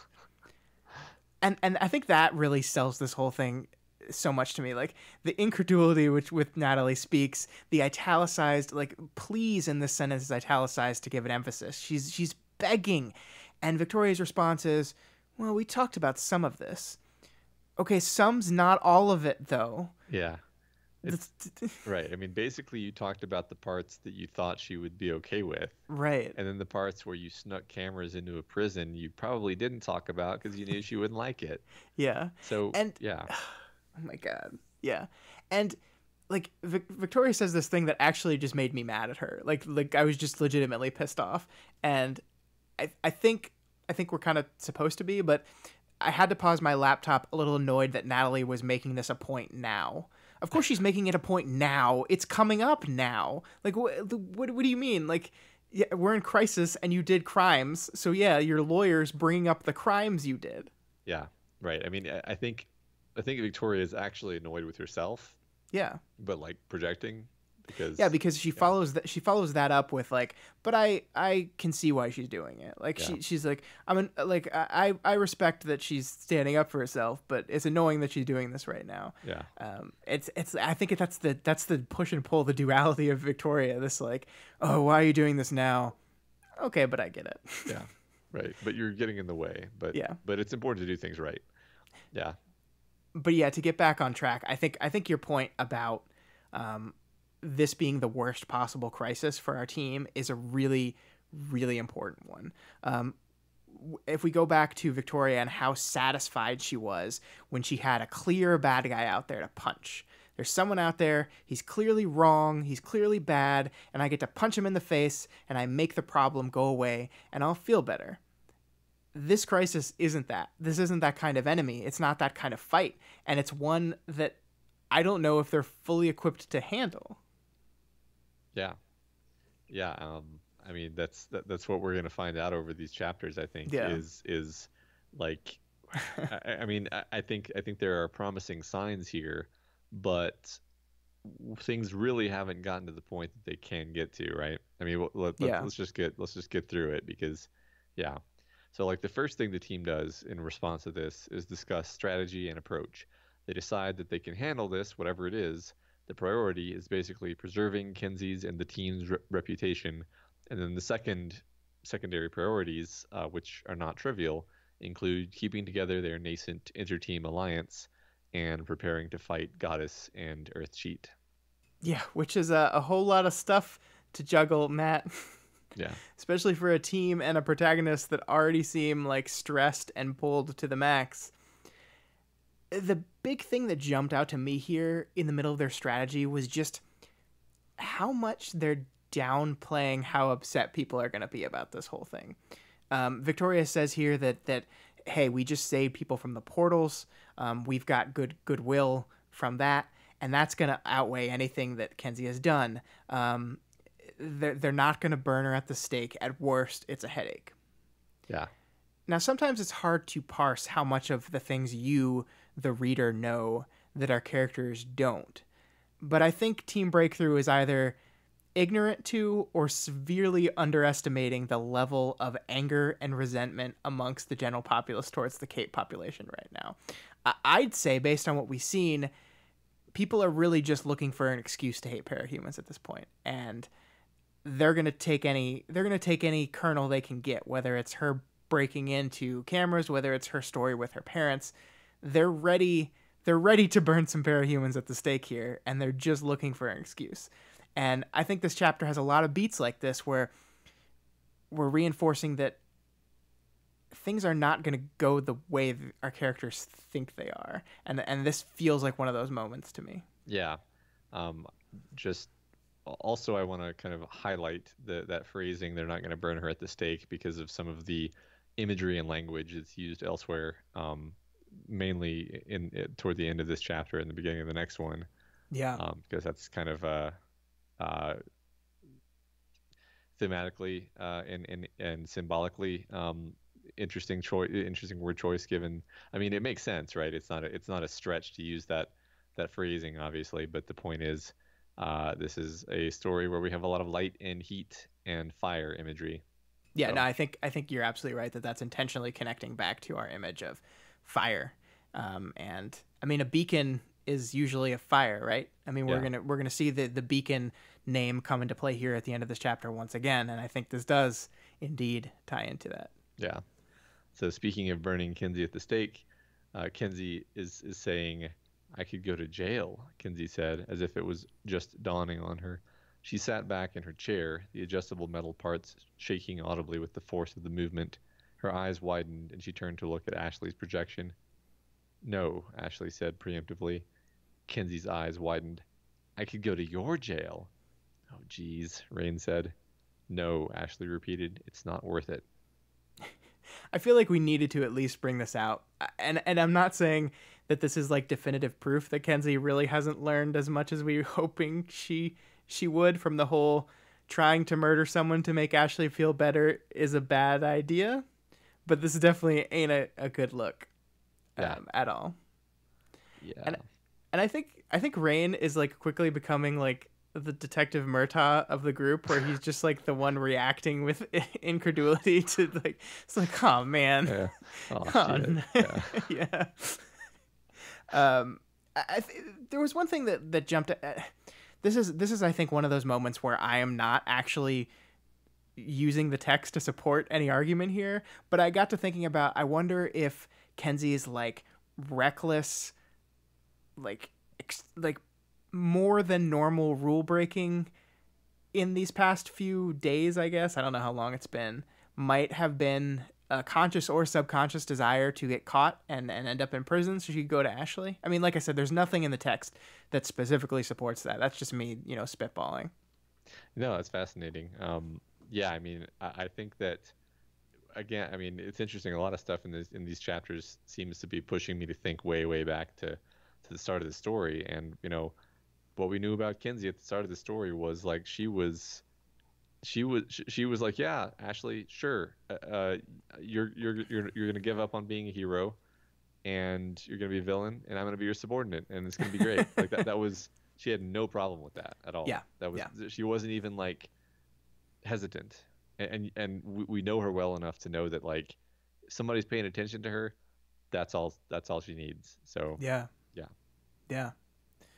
It's very unsettling. But I do love that Ashley preemptively gets there. Like she knows exactly where Kenzie's going and gets there. It's really great. Yeah, Ashley takes good care of her. Yeah. So now Victoria steps outside to make some phone calls and flies up into the sky to get better reception. So before we get into the phone calls and the phone call, I wanted to point out this moment because I think it's important to connect all these beats together. Victoria has this moment where she's like almost mourning the loss of her grand idea. She says, "I'd pushed for this network because it made fundamental sense to me. I knew it was an uphill fight to get it established. I knew there were outright nightmares coming when groups with views and perspectives as opposed as the Shepherds and Advance Guard ended up butting heads. I knew that. I was wholly aware, both from real-life experience and from parahuman studies, that any group of capes was going to be a drama fest at best, an implosion most of the time, an implosion with collateral damage at worst. But I wanted to try. Fucking damn it." So Victoria has, in this moment, she's fled the scene. She's said between her teammates and Natalie, there's too much pressure in there. I got to get out. And that's a very Victoria thing to do, right? She tends to do this a lot when she gets away from bad situations. And in the midst of all this, she's going over everything, and she basically outlines why her plan was maybe never going to work in the first place. But then she says, "But I'd wanted to try." And the context here, the wording here, "I'd wanted to try," it's very final. It's extremely past tense. Even in the middle of, she's about to make calls to try to like gather people together and say, which of you still support us? Which of you are still with us with this thing? I feel like Victoria in this moment is already thinking of her idea as failed. It's over. And I mean, I kind of get why she feels that way. It's been 2 days. They had one victory, and then this, and the bottom kind of has dropped out on them. I don't blame her for feeling that way, but I think that's where her headspace is in when she calls her mom. Is this is over? It's done. I knew it was going to be hard. I knew it was going to be hard, but I wanted to try anyway. And look, here we are already, and it's done. Yeah. Yeah, and I mean, she's calling her mom, and it's almost like she's calling to report her failure, Yeah. Yeah. so, not that she has a great relationship with her mom, but like I think on some level she still wants her mom's approval, and it's maybe a little bit of like um going to report to give a bad report card, Yeah. yeah, so she calls her mom and they have a pretty fascinating conversation. Yep. I think Carol is good here. I think she's purely supportive. She seems to be honestly introspective and self-critical. Yeah. Yeah. I mean, we have to spend a lot of time on this. Like, we can't not. Yeah. I think this is both really important from a perspective of a continuing evolution of these two characters, but I think even more so structurally where this conversation comes in Victoria's, like in her like low moment, I think is really it's very intentional, and I love what I think it's saying.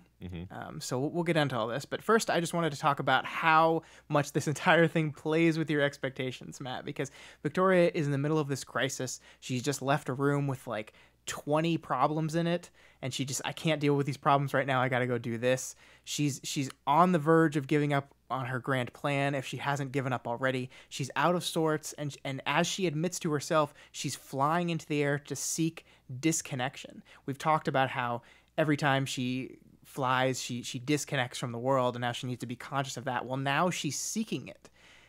And then she calls somebody on the phone. And Wild Bill kind of cutely hides who she's calling until the first line, until this moment where we see Victoria, my mom said. And you're like, fuck. Because Victoria is strung out. She's stressed. And now she's talking on the phone with Carol. This is going to be a disaster. This is going to set back their relationship. All the little gains that they've made throughout the course of this book, it's all going to be gone. But the writing knows that you're thinking that, and it's designed it that way. And then I think the conversation then goes forward to kind of systematically destroy those expectations and show just how far these characters have come. Yeah, yeah. I'm honestly surprised at how it appears that Carol has actually been trying to get better. Like, there's no other way that she would have pulled this off so well, right? Yeah. Yeah, I mean, 'cause she's here, she's calling, or the reason she called and Victoria's calling her back is to say, yeah, we had to pull out. We had to pull out of this whole thing, but it has nothing to do with you. It's politics, it's stuff going on in our Cape group. We can't stick our neck out. And I think the important part, like we talked about the last successful conversation these two had back in 7.4, I think it was. The important part here is not just that Carol is doing better. I think the important part is that Victoria cuts her some slack too, because she understands why her mother can't support the thing right now. She gets it. She gets the politics, and she gets that sticking their necks out could have consequences for the team, and she doesn't push her on that. She doesn't get defensive on that. And Carol, again, to her credit, says, if you ask me to, I will. Your father will, but only if you need it. We will stuck our necks out. We will risk being thrown off this team we just joined to stick with you and help you. If you truly need it, we will. Just let us know. And then she asks if she's upset, which is, again, another thing is like, I'm concerned about your feelings. I don't want to hurt you. Like, it's just it's such good communication. Yeah. There's a lot of empathy, I think, being built up here between them because, Carol tried to put a team together. It failed. It was very painful. And Victoria is trying to do the same thing. It makes her proud that she's trying to do the same thing. And for Victoria's part, she can now empathize with what her mom went through. And they now they essentially share this struggle between them, and it's something that they can connect over, and I think that's important for their relationship. Yeah, and I wonder, I don't think so, but I wonder if one of the things we're exploring with Carol is this living vicariously through Victoria thing. Her team that she tried to set up failed. Maybe her reasoning behind pushing Victoria towards this is less pure than we thought it was. I don't want to think that because I don't think this conversation says that. I don't think the interaction we see and the trip down memory lane they go on holds that out, but I guess it could be a possibility. Yeah, I mean that occurred to me. It just doesn't seem like that nails the tone of what's happening here. Yeah, no, I agree with that. Yeah, we have to say that the interaction is not perfect, Matt. There's the moment when Carol is talking about how great at PR Tristan is, and he's fit and good looking, and Victoria immediately thinks that she's trying to set her up with him or something, which is not like I legitimately believe that was not Carol's intent. I know Carol has been sneaky with stuff before, but I think she was just like, this guy will look good on camera. Yeah. I think that's all she meant by it. I don't think in this moment she's worried about like hooking her kid up with a boyfriend. Right. Yeah. I think she's suitably vague there. She's like, think about the possibilities there or something, right? Right. And it's like, yeah, that could mean a lot of things. Yeah. And then I think the tonal moment that really seals this for me, what you were talking about, that this is not Carol being selfish or living through her daughter or anything, is this shared memory, this moment where they both kind of mourn the loss of Fleur and talk about it and how it and Leviathan led to the death of New Wave. And we see Carol do like a Victoria zone out here. There's a pause on the phone and Victoria realizes that Carol's in the middle of a memory too. I'm like, oh, yeah, it's like mother, like daughter. They both kind of zone out when they're thinking about the past. Yeah, wonder where Victoria gets it. Yeah. But I think the important of this is that they had this big bad thing happen to them, and then there was a narrative being built against them, and they didn't fight it. They tried to just roll past it. They tried, and it didn't work. And so that leads Carol to offering advice, and Matt, she asks before she offers advice. Oh my God. She calls it unsolicited advice, but she asks first. She asks. It's such a huge deal that it's one of the kind of the pressure points for Victoria, that her mom just offers her advice without asking for it or without needing it, or just like she's butting into her life. And here she actually like respects her enough to ask first. Yeah. And the advice is, don't make the same mistake we did. If you're trying to build something, defend the turf it's founded on. Don't let others decide what the narrative is. Don't fight it. That's the path of cowards and tyrants. And you don't want to appear to be either of those things. And I just love this entire interaction. I love every part of it, Matt. I love, she says, it's dangerous to do that given the current climate. I expected argument, retort, elaboration. Yes, she said, it is. Only confirmation.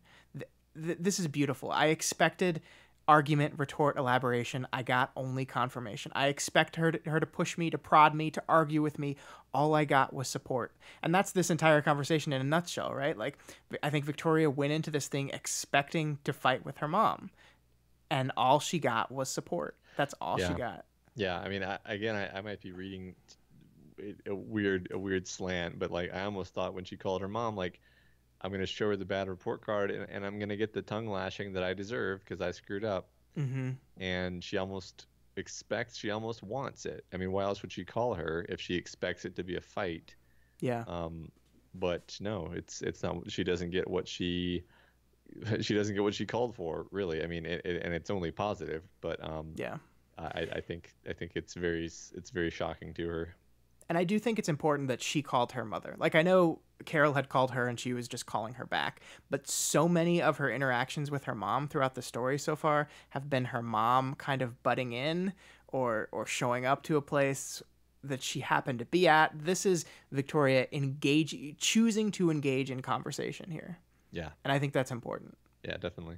But so expanding out what this whole thing means, the reason I drew out that paragraph before we got into the phone conversation about her mourning the loss of her plan is because she has that mindset and then talks to her mom, and her mom basically convinces her, no, you gotta fight. You can't, you gotta stand up. You gotta control the narrative. You have to, you don't give up. Defend the thing that you've built. And I think this is really telling because we talk so much about family in this story. There's a reason, Matt, that it's the theme for our fan art contest.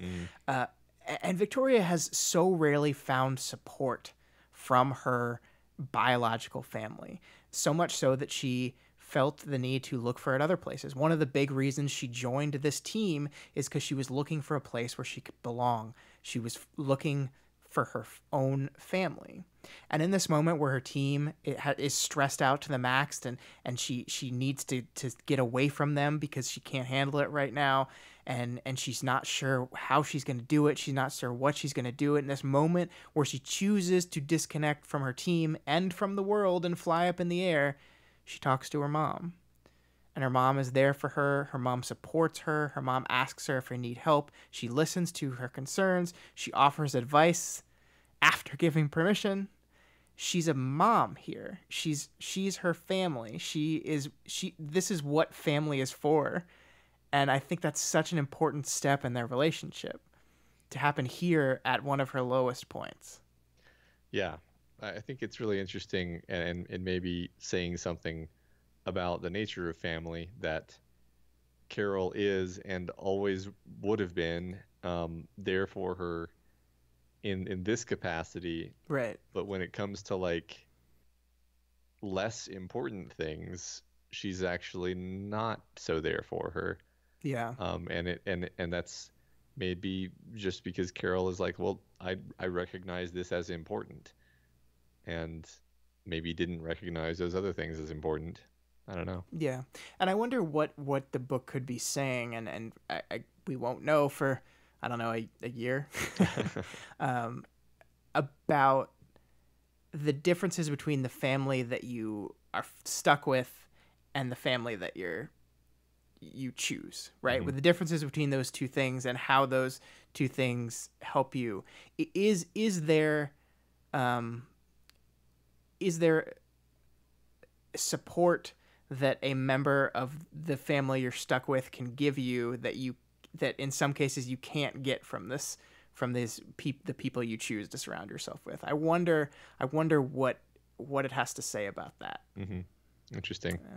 And I don't think we have a definitive enough conclusion, to say with any kind of certainty right now. But I think that's just something to keep in mind as we explore the changing relationship between her and her team and between her and her family. Yeah, I like that. I like that question. It's a good thing to keep in mind as we go forward. Yeah. Yeah.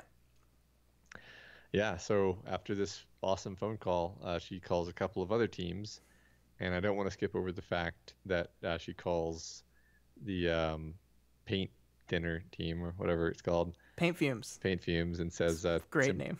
Tempera was out, Fume Hood was in.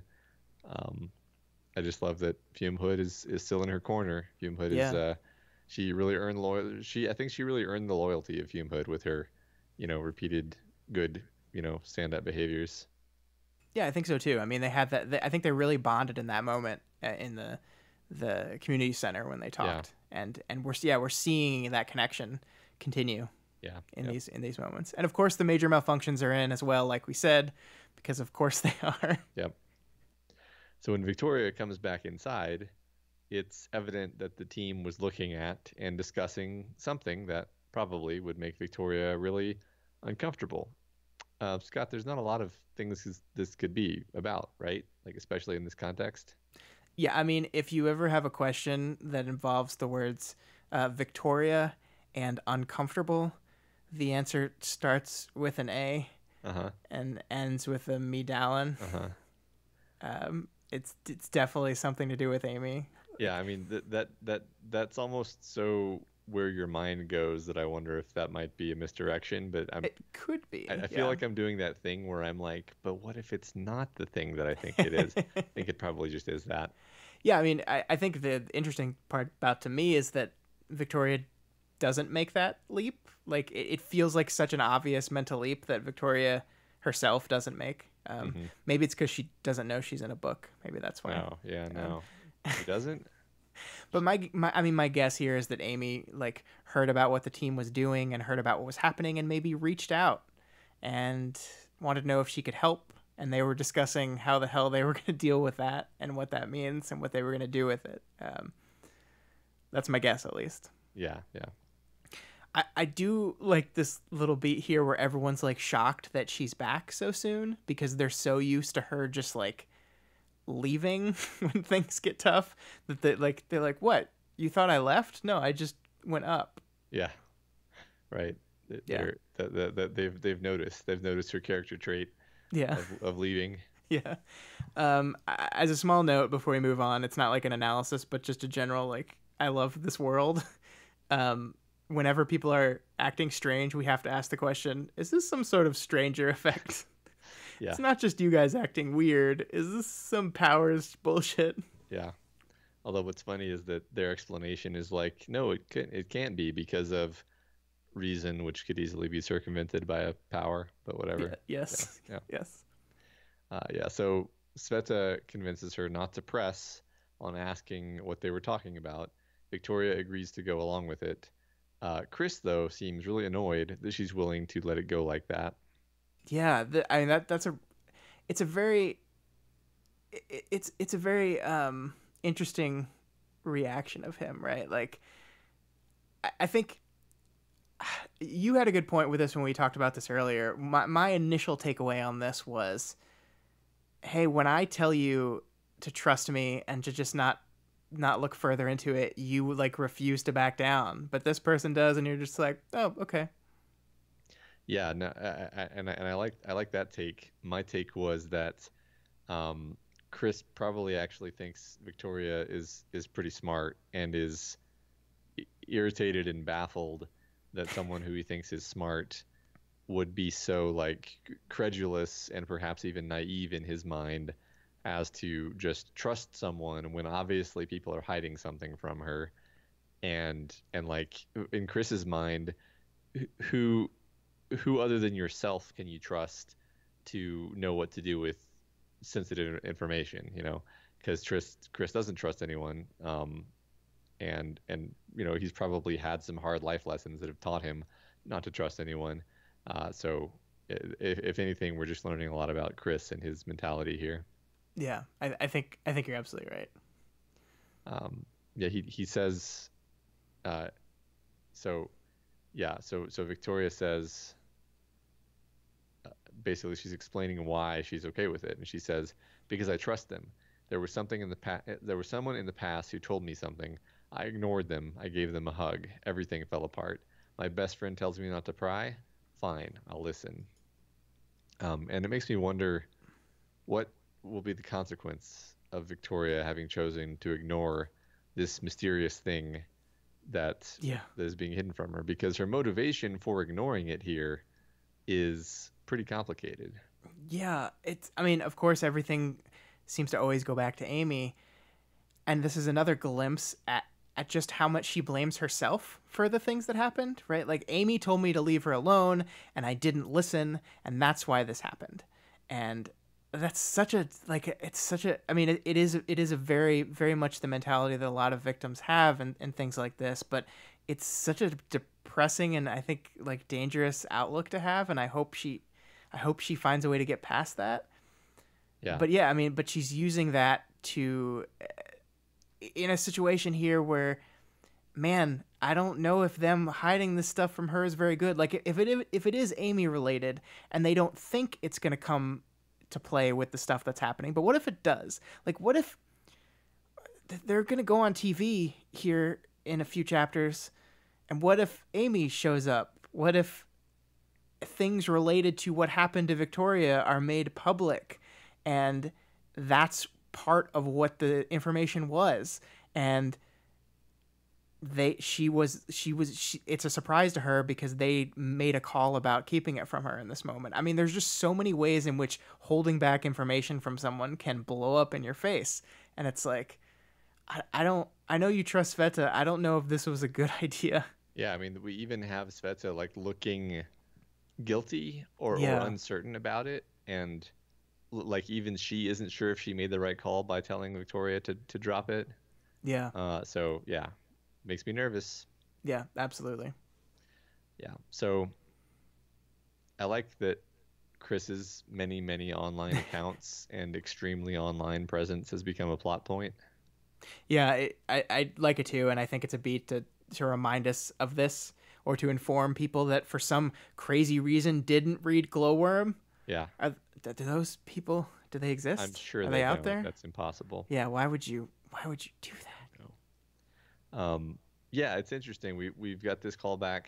We've got a lot of what my brain is interpreting as callbacks to Glowworm in these chapters, which are they're not even explicit. This is a more explicit one, but some of them are just like, "Hey, this makes me think about that interaction between Ashley and Kinsey in the chat room." So Well, I mean, I think that the purpose of Glowworm was to kind of baseline a lot of these characters, right? So as they're being pushed and prodded and conflict is coming up, I think it makes sense to want to compare it back to that original establishing moment of the character. Yeah. So it makes sense. Yeah. So the idea of getting on the TV show where Kinsey's parents are going to make their stink first comes up in the conversation at this point. And, this was something I had, and maybe I just read wrong. Like, I'm fully willing to read that I read wrong, but I was confused as to how this actually went down, because they said, "Oh, we should go on the TV show against them," and so they don't control the narrative, and then they're told, "No, they don't want us." And then they regroup and are like, "Okay, well, maybe," like, there's that entire conversation about, well, maybe we need to like get down to their level and tell them some juicy narrative that convinces them they want us on the show. But we never really see that happen. And then like the next chapter is just like, "Okay, we're going on the show now." And I had trouble following that. I'm not entirely sure. It might be two different shows actually that they're talking about. Could be. I'm not super clear on it, but I kind of I can buy your explanation that, like, okay, yeah, maybe they just came up with their spin and called them back or whatever. Yeah, I mean, like Victoria like almost refused to play that game. She's like, "I don't want to do that. I don't think that's necessary. Here's how we're gonna do it. I'm just gonna offer us up as the sacrificial goats." And so she gets the other team's permission to do this, but I guess we never see the part where the studio's like, "Oh yeah, okay." Yeah. And again, this is probably just my bad reading comprehension that I just missed it, but I had trouble parsing that. Yeah, we definitely skip through time a lot in these chapters, so it's possible we just missed that scene. Yeah. Yeah. So, anyway, sorry, go ahead. So in reaction to this plan, Rain says, "You're putting out a fire by dropping a bonfire on it." And Victoria likes this She metaphor does. and says, "Bonfire. Yeah, I like that analogy. If they want to burn us, let's show them just how bright we can get." Yeah, like a beacon, Matt. Beacon, yeah. But I mean, yeah, I think it's so wonderful that you specifically mentioned the burn them at the stake imagery from earlier, and now we've got this that we're going. If you want to burn us, we're going to burn as bright as we possibly can, and this imagery like continues through almost the entirety of the next chapter in wonderful ways, talking about fire and light. I love how these are used in this book. I love it so much. Yeah, I mean, the first thing that happens as 8.10 opens is, Victoria flies home to pick up some things, Ashley's, apartment, that is, then back to base, and we pick up right here with everything is on fire. Yeah. Well, Victoria, you did say you wanted to show everybody how bright you can burn. Yeah, I think it is. It is really great that we go right from, well, we're going to burn brightly, then, oh God, it's all on fire. What did I do? Yeah. This also, I think, really kind of establishes something that I think is done a couple times in this chapter, is hints at how this whole thing's going to go. I think the answer is it's not going to go super well. But we use the fire imagery to kind of indicate that. But I think the reason why we were talking about just a couple minutes ago how Wild Bow uses these things, and the reason that I like the fire imagery and the light imagery and all these things is because these things have so many different meanings, and they can mean different things in different situations. And I think he's using that to its full extent here to give this imagery through line throughout this entire story, similar to how we did it in Worm, and I like it so much because like we said at the beginning of this arc, beacon can mean so many different things. Yeah. Fire can mean so many different things. Light can be blinding, but it also can be illuminating. Like there's so many different meanings of these things. Yeah, I mean, even her comment, if they want to burn us, let's show them just how bright we can get. Like, depending on how this goes, that could either on rereads read as like, yeah, Victoria, yeah, or like, oh God, Victoria, you have no idea what you're getting into, you know? Yeah, exactly. And like Yeah, it's because of the double connotation of it, you know? Yeah, exactly. sure. I love that. So yeah, Victoria, wading back into the chaos, feels that she has to be a pillar. Mm. But Byron and Tristan are arguing about details of presentation as she walks in. And I really like what we're doing here. Like this whole thing is pulling at our characters. Like we said, there's crisis now. Our characters are being stressed to the max, and Victoria, already feeling like she's being pulled in 100 different directions, now feels like she has to hold up this entire thing for everyone on her team. And then we have Byron and Tristan fighting openly. And this is something I don't think we've ever seen before. Correct me if I'm wrong, but I don't think we've ever seen them like have an argument while switching back and forth before. Not really not like this, I don't think. Yeah.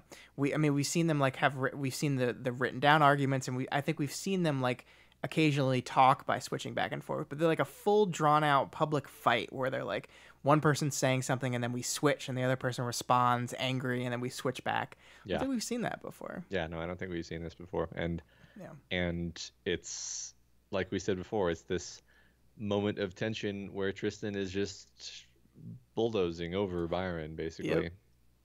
Yep. So also here we have the most Natalie has ever talked about herself here, where she's kind of like explaining why certain things don't bother her, and she says it's not anything fancy. I'm anxious about the stupidest stuff, and I can get zen with routine work and chores.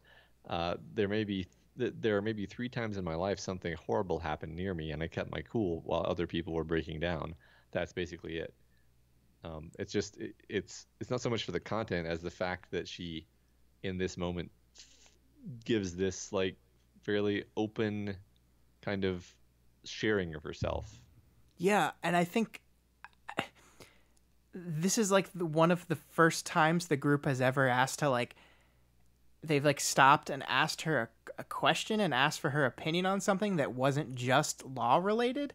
Like I think this is the first time they treat her as a person and not just the lawyer, and maybe that's why she finally feels like it seems like how readily she gives up this information. She's like itching to share with these people. She's itching to connect with these people. She's itching for them to get to know her and for her to get to know them. And the first time they ask her a question that's not some legal thing, like they're asking her perspective as a human being. You're not Cape. You're a human. If you saw this, how would your reaction be to it?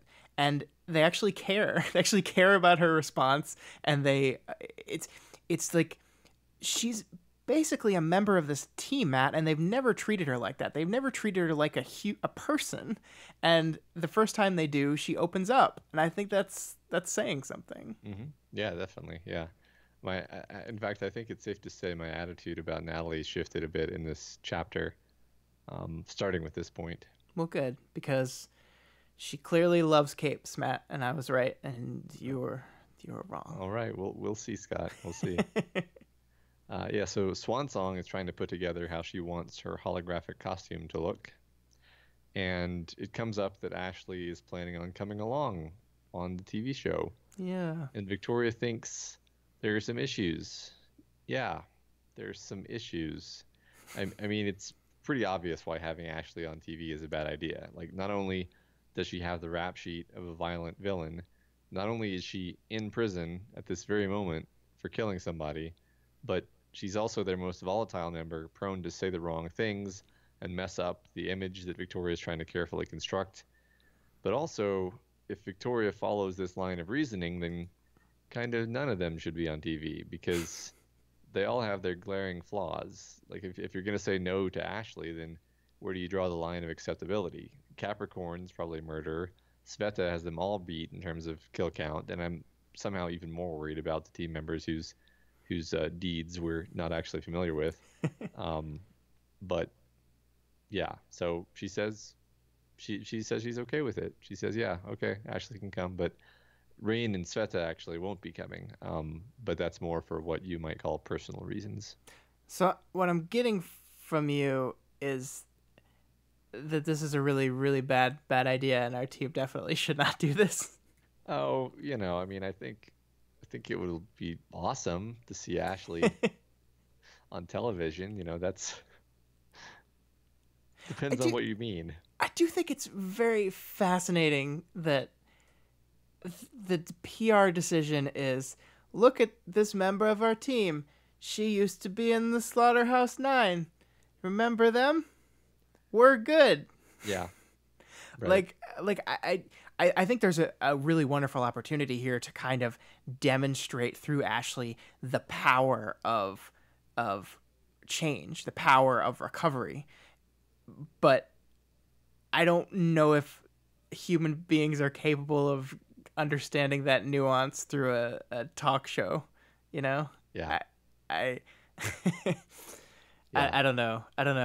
I get the reasoning for why they want to bring her, but I get why Ashley not being on the show is probably a good idea even more. Although she does end up looking like fabulous, so maybe that outweighs everything. I mean, I definitely get why Victoria goes along with it, though. Like, yeah.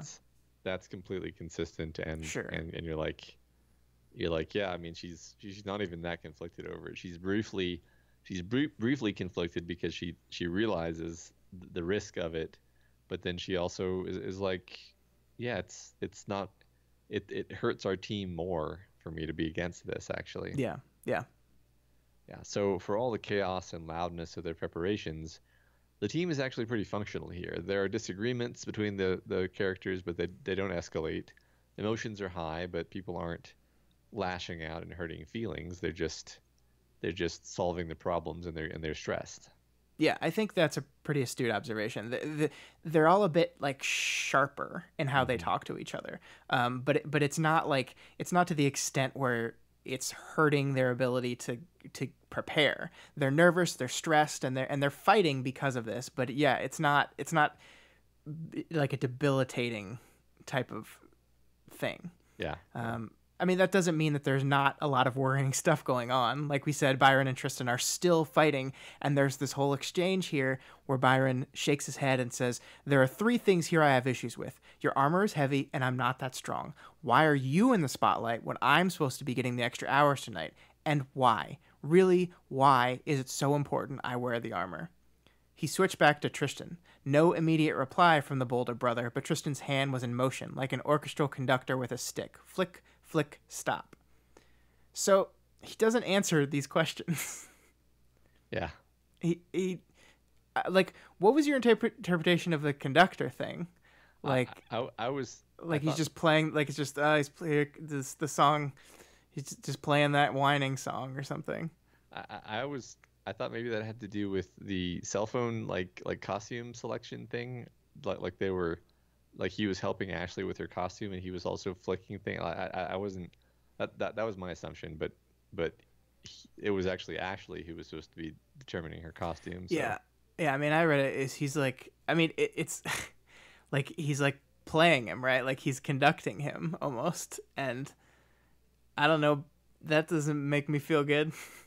Yeah, or just like being extremely dismissive and almost sarcastic toward him. Right. Yeah. Exactly. I mean, that's what it was, and this in this moment, like he and Victoria lock eyes, and we see there's a light in his eye. There's more light imagery. This is like all he cares about. This is why he exists. This is why he's doing this. Is moments like this. This is his purpose, she says, and in that moment, the concerns of his brother just don't matter anymore. He doesn't care. And like you said, Byron is passive enough that he's not going to push back on it. Mm-hmm. And he'll take full advantage of it. And I don't think that the TV show is going to be the moment that this all boils over. Like, I don't think I don't think the Tristan Byron conversation is going to blow up like on stage or something.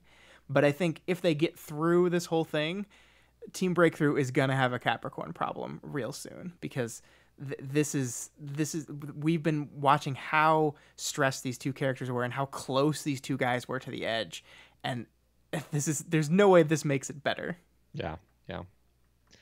So yeah, we move things along. They arrive at the TV station. Victoria reflects on how she thinks that she would get. She would kind of understand. She'd get a hint of whether somebody was a cape if she saw them out of costume, and she doesn't think that Buckner, the media mogul, is one. This is one of those just a journey through the lens of Victoria. Yeah. I think this is fascinating because throughout this thing, she kind of makes a dig at her mom, because she says, you can't be like important. You can't have like a full-time important job and be a cape without something slipping. And she points to her mom at that. But then she goes off on this guy who owns a media empire and says, Buckner was a storm of multimedia, a finger in 100 pies, and he spent a lot of time trying to promote and investigate side things. He went to concerts with new bands playing, sponsoring them, and he had photos taken with him and the band on stage at the end of the night. Artists, actors, movie ideas. Too inane to be a cape. So, God, Victoria doesn't like non-capes very much, does she? I mean, Yeah. like the it's so fascinating to this. Like, this is a little side digression that really is just establishing some character traits of our protagonist here. Yeah, capes don't like inane things. Yeah.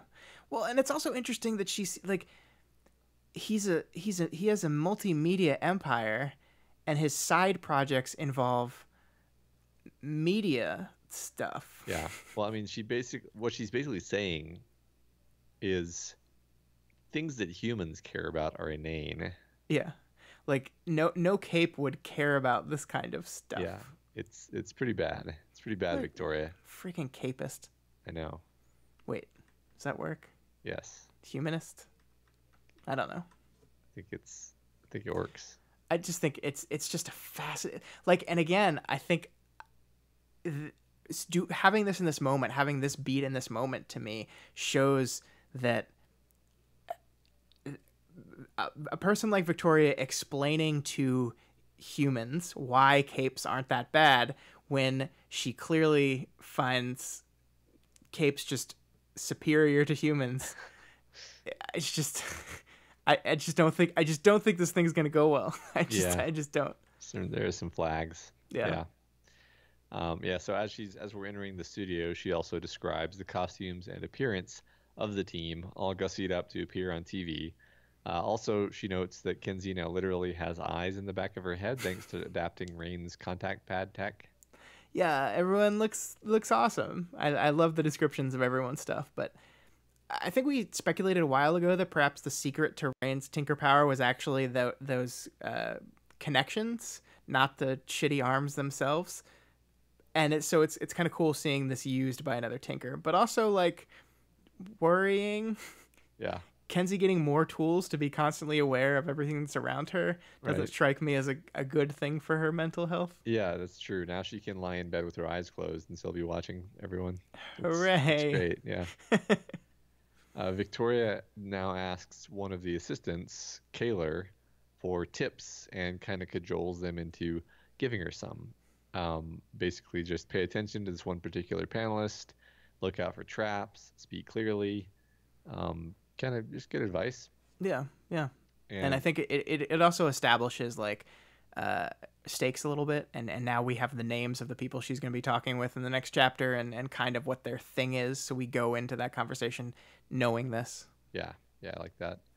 And I like this bit a lot. After that conversation ends, Ashley's kind of giving her a look, and Victoria says, ask someone for help and they're in your debt, not the other way around. People want to be helpful, I said. That might just be you. It's true of all of us. Helping us made her feel more important. It made her a part of things. People are grateful for that. There's no use in it for me, she said. I'm not the type to ask for help. If you ever feel the need, remember that the other person is probably waiting for you to do it. She offered a dismissive sniff of the nose and shook her head. Just perfect character interaction right there. Yeah, I mean, I think it's the perfect distillation of the differences in their characters. Yeah. In that, um, I do think it's like the idea that Victoria, as much as she clearly likes capes more than people, I think Victoria has a generally positive view of humanity in general. Like people want this idea that people want to be helpful, like is a mindset that almost declaring that people in essence are good and evil is the exception to that. Mm-hmm. And I think that's an extremely positive outlook on life. Yeah. Yeah. And, you know, this conversation, I'm going to say it. I'm going to say it, Scott. This conversation reminds me of their interaction in Glowworm, where they're basically saying very similar things to each other that is really true about helping Wow. people. Yeah, you're absolutely right. Very similar interaction, actually. It is. Yep. So now Gary Neves, people yelled at me. Is it? Oh, they yelled so much. Is it? I'm gonna say, I don't know how to say his name. Okay, Gary shows up. There's a great scene of conflict here. Gary is hostile, and Lookout plays video and audio of some of the abuse her parents inflicted on her. And it's hard to tell whether Gary is actually bothered by this because he's trying to stonewall against it, you know. But is he stonewalling because he thinks it's a lie, or because he thinks it's not a lie, but he doesn't want to be swayed by it? Yeah, that's interesting. I don't. Here's what I'll say about Gary. I think he's a fascinatingly well drawn character, and we talked about this the last time we interacted with him. But he's such a fucking douchebag. But I also can't help but consistently understand where he's coming from. Like, in this scenario, I think he is dismissive. He ignores what Kenzie is saying. He doesn't seem to care. He seems like he's already made up his mind. But we are in a position of authority here. First of all, we're in Victoria's mind. We know that Kenzie is telling the truth. And that's not a place where Gary is. And there's this like I love this moment where he's saying, I would say she brought them into it by a campaign of extortion. They're small, vulnerable people in a world with terrible giants that exploit or compound vulnerabilities. A terrible giant, Ashley said, her voice dry. She indicated Lookout, who is all of 4'10" and 75 pounds. Look, Ashley, he's being metaphorical. Like, it's not like a cape has to be big to fuck people up. Like, there are plenty of normal sized and bone saw sized capes that fucked plenty of people up. He was speaking in metaphor. So like, that's not an actual like argument. It's a good dig though. I mean, yes, it is a good dig. I mean, well done, Ashley. But like, he obviously wasn't meaning literally giants. Yeah. And the scene where Kenzie gives him the audio, like I said, we know she's telling the truth. Yeah. But all Gary knows about Kenzie is she's willing to falsify evidence to prove her point. So like, why in this instance should he be like, okay, I believe you this time? Like, why should he? Yeah. It's he, especially where he's coming from, he's been marshaling his reasons for the opposite stance, and at this point this is not something that he's going to be open to. And he's the kind of person who's just a very we know this about him already, that he's the kind of person who takes a side and then that's his side, right? And he's not a truth seeker. He's a side taker. Yeah, and I do absolutely still think that his extreme hatred of capes is blinding his ability to see anything but through that lens of hatred. But I also, like, once again, I think this stuff is constructed to where I get why he's reached these conclusions. It's just that he can't be talked out of them once he's reached them. And I think what this does to me overall is show that once and for all, I'll declare it for the last time tonight, I don't think the show's going to go very well. If Gary is representative of the general Cape sentiment amongst the non-powered populace, then you could argue nobody's interested in the truth anymore. They're not interested in reason. They're not interested in your side of things. They've already made up their mind. And every little bit of evidence you show them, even if it contradicts your opinion, will be tossed aside. That's fake. That's fake news. I mean, like, that's where we're at. And that's where things are going to go. So, I mean, I think that our team is going to stand up on the stage, and I think they're going to do a great job. I honestly believe that. I think they're going to answer questions succinctly. I think they're going to make powerful, well-constructed arguments. I think they generally know what they're doing here. I think that's going to happen. But I don't think it's going to matter because people have already made up their minds. And I think that's what this interaction with Gary is showing us. Yeah, right. I mean, I like that a lot. That he's serving as, for some time actually, he's kind of the voice of the populace, right? Like, yeah, he was the one who spoke up in the crowd, but he was just saying what everybody else was kind of thinking. And the fact that he reacts this way does tell us a lot about how people are going to react, I think. Yeah, I absolutely think so. Yeah, and that's a good point. It's a bummer. Yeah, I really do like that Natalie calls him a dickbag, though. Yeah. That tiny little thing, tiny little one sentence from Natalie really, one word actually, really clarifies where Natalie stands on all these things, because, you know, I was pretty convinced that she was just as irritated with these guys as Gary was, but turns out no.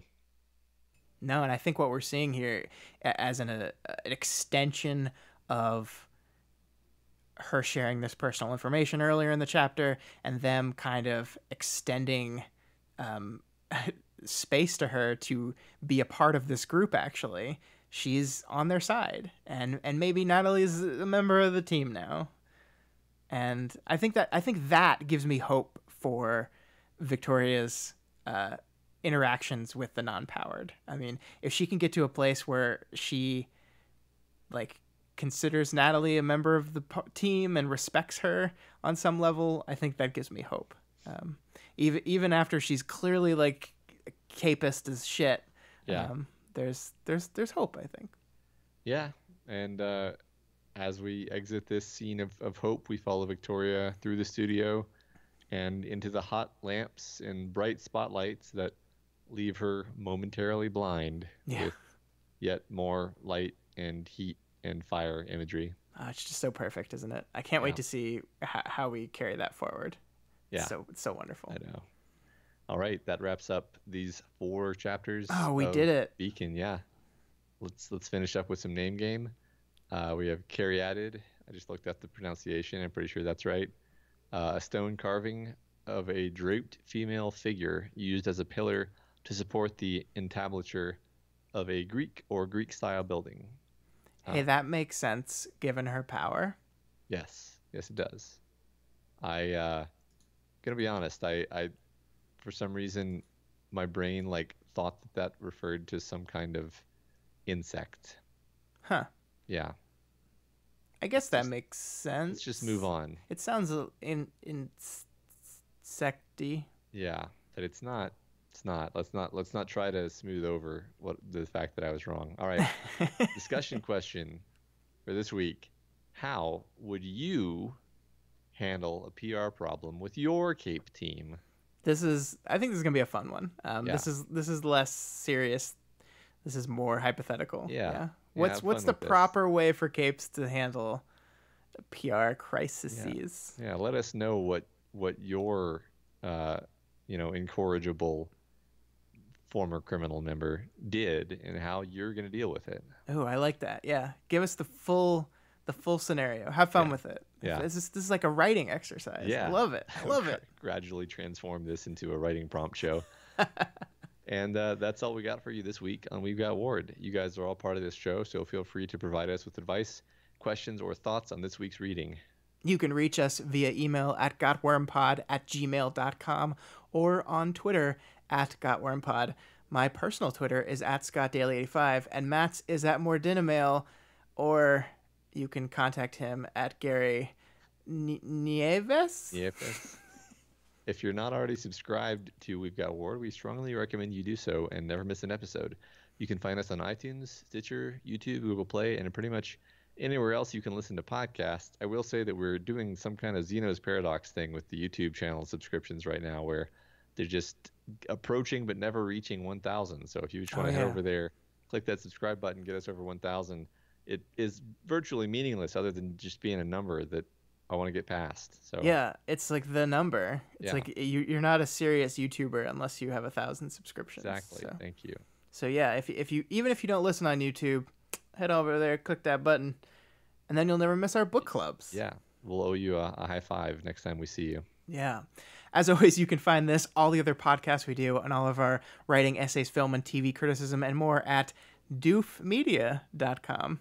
This week on our other podcast, Vow to View, Elise and I celebrate the Doof Media reboot by talking about some of our favorite reboots. I'm bringing The Fly, and Elise is bringing some princess movie. I don't know.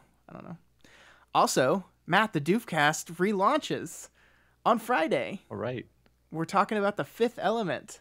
Woo. I think it'll be me, you, and Michael talking about that. Yeah. It's going to be really fun. We watched that, actually.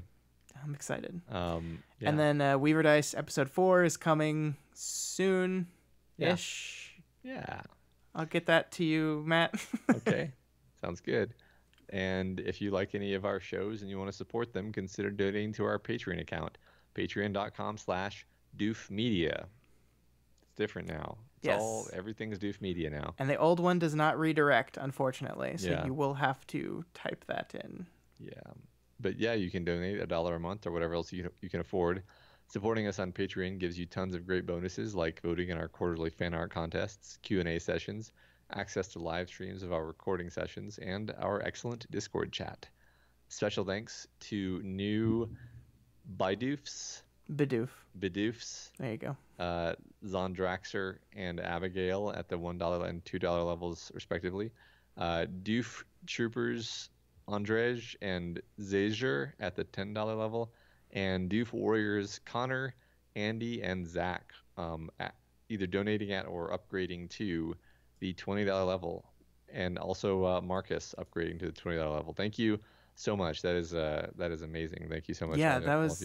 I mean, we took 2 weeks off and got a bunch of donations, so maybe we should do that more often. Yeah. Yeah, how does that work? I don't know. We really appreciate you guys. I'm looking at the list of people we owe Doofcast shows to, and I'm like, oh god, we gotta really start pounding these out, man. Yeah.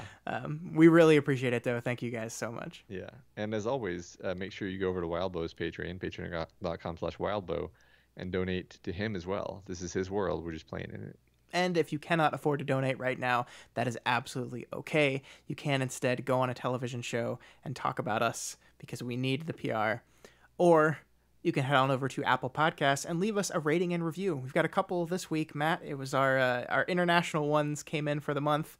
So first we have A Perfect Blue, who gives us 5 stars and said, I just started listening to this podcast during the live publication of Ward, and it's everything a podcast should be. Makes you feel like there are other people out there who think about stuff like you, and moreover, know what they're talking about. Hey. Listening to these guys has inspired me to reread Worm and listen to We've Got Worm after each chapter because it's helping me appreciate the subtleties of the writing I didn't get myself. Well, thanks, A Perfect Blue. That's so nice of you. Yeah. And Anexius, who also gives us 5 stars and says, it's thanks to you two that I enjoy Ward considerably more than I probably would have. Don't get me wrong, I already loved Ward. I mean, who wouldn't? But when you two point out all the key features that most people, including me, would miss, it just makes the text that much better. Plus, your gameplay of Weaver Dice is super entertaining as well. Never stop, Daily Planet. Oh no. We stopped being Daily Planet. I know. I'm so sorry. Yeah.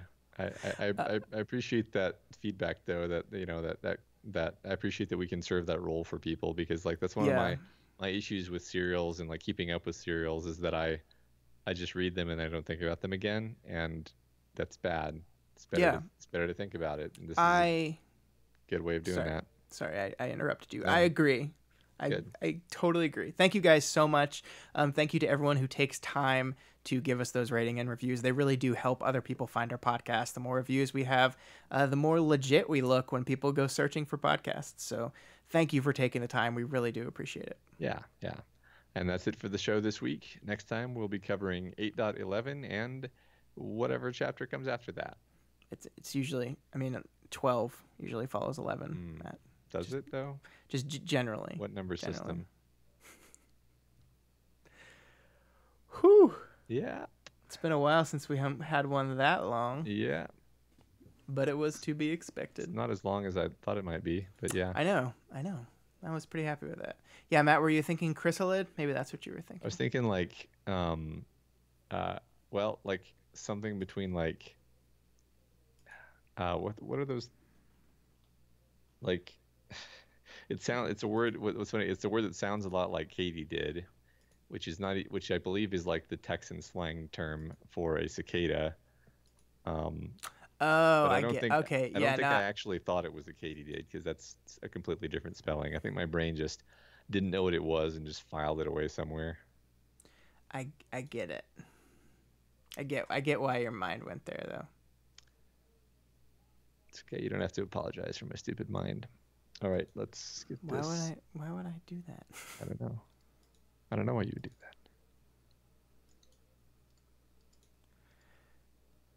that. Beacon 3. I love that you can post these so fast now. I know. There. Now all we need to do is get you to record directly to Audition. Yeah. Oh. Man, I don't know why, but my recording volume is way higher than it normally is. Which means the background noise is going to be way higher than it normally is, which is a little bit annoying.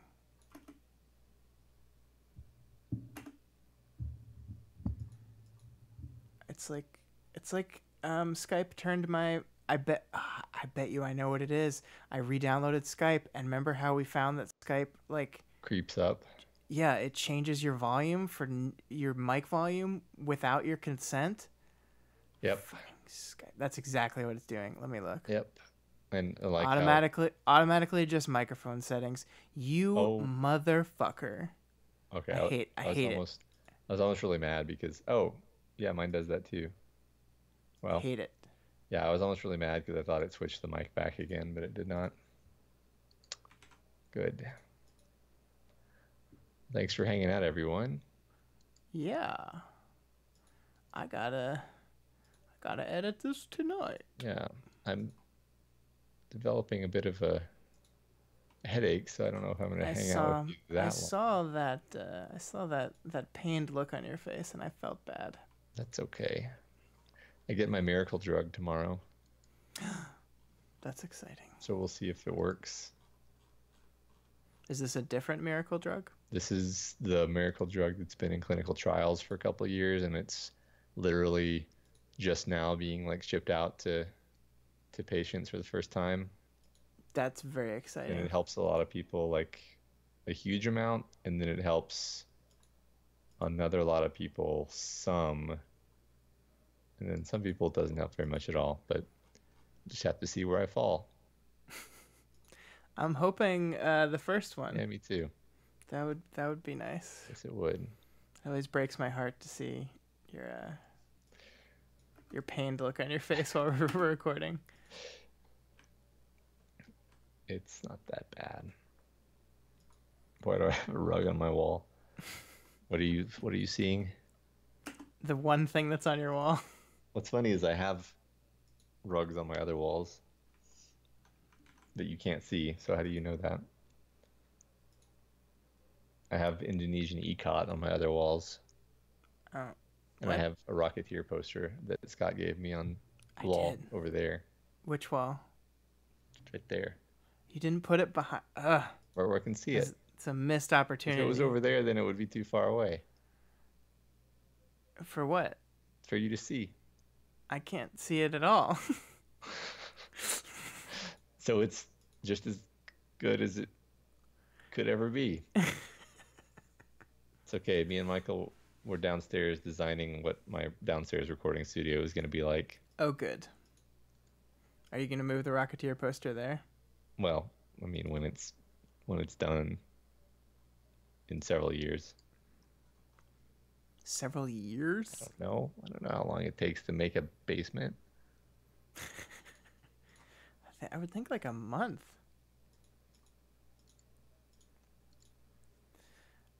Michael referred to it as a weekend project, and I was like, I'm not sure about that. Michael has lofty goals. I mean, I think he's actually done stuff like that, unlike me, so I don't completely distrust him. But did you see his About Me section on our website? Isn't it the best? Yes. I said, Michael, give me a picture, and that's what he sent me. Yeah. I don't know why. Because he's Michael. It's ridiculous. I laughed. Good. So it's like especially the homepage takes a while to boot up. And I'm hoping that's because it's not our primary domain, so it's like getting less priority on our bandwidth. So I'm hoping that when I switch that over, it'll fix that problem. If not, I'm gonna have to figure something out. Yeah. Because it's just a little too slow. Like, it shouldn't be this slow. There's not that much on the front page. Yeah. I agree. It shouldn't be that slow.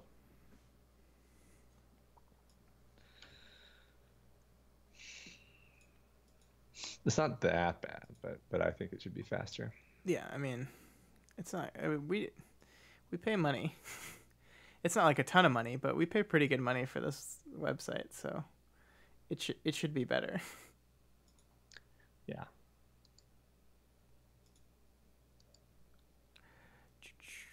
Man, I think people are gonna like this episode of Weaver Dice, but it is very different. It just went places.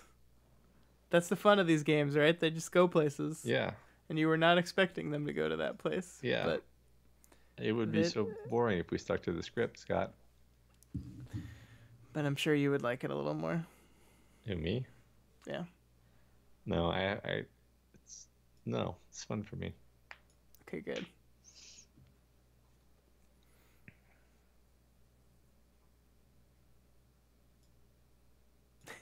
Sorry, Prof. The reason it's taking so long is because it's my fault. I mean, Matt probably wasn't in a position last week to edit anyway, but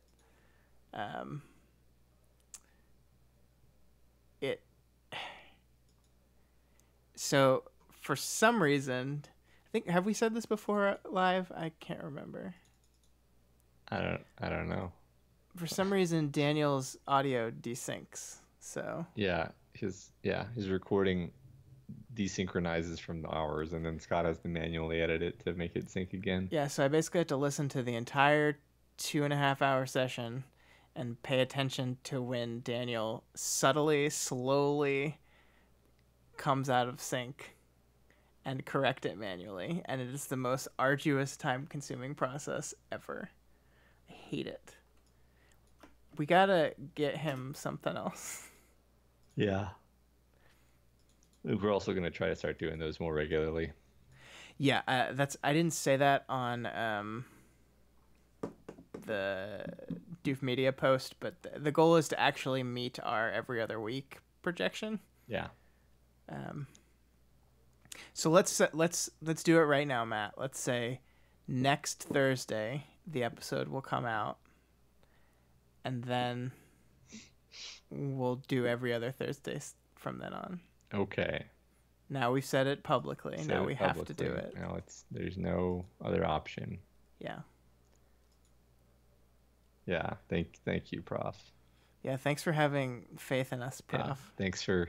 Jerk. Yeah. Relatively proportional and accurate level of faith. Yeah. Hey, look. Tomorrow's Wednesday, and a new episode of We've Got Ward is coming out, which means we did it. Yeah, we rarely don't stick to that promise, actually. Yeah, but God, July was rough. Yeah, it happens. I think we had 2 Friday episodes, a mailbag, and a missed episode. That was our July.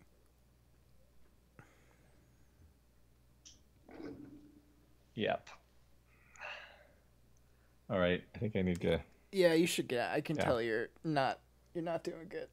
You guys are just so fun to hang out with, though. I know. But I'm gonna go lay down. All right. Thanks for hanging out. Thanks for editing, Scott. Later, man. Later. Yeah. Boop. I'm gonna hang out for a bit if y'all wanna chill. Because I've got stuff to do, so I might as well talk while I'm editing. Sorry, you're gonna have to hear the editing as I do it.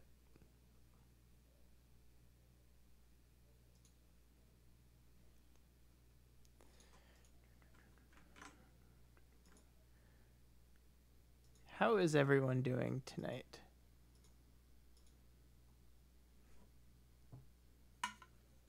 Are we all well?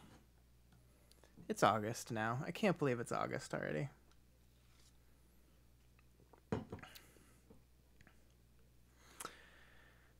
Elisa's summer is over.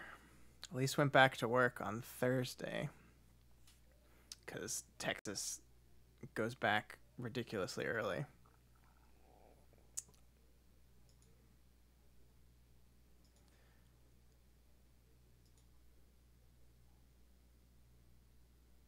She hasn't, like, they were renovating her school over the summer and they fell behind schedule, so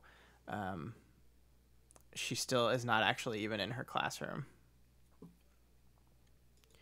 The kids come Monday and they're not getting into their classroom to start like moving all their stuff back in until Thursday. It's insane. Basically, we're going to be spending the entire weekend at her classroom, like, getting everything ready. It's insane. I can't stand it. Oh, you're moving, Prof? I'm sorry. That's terrible. That's going to be us next May. I hate moving. I hate moving.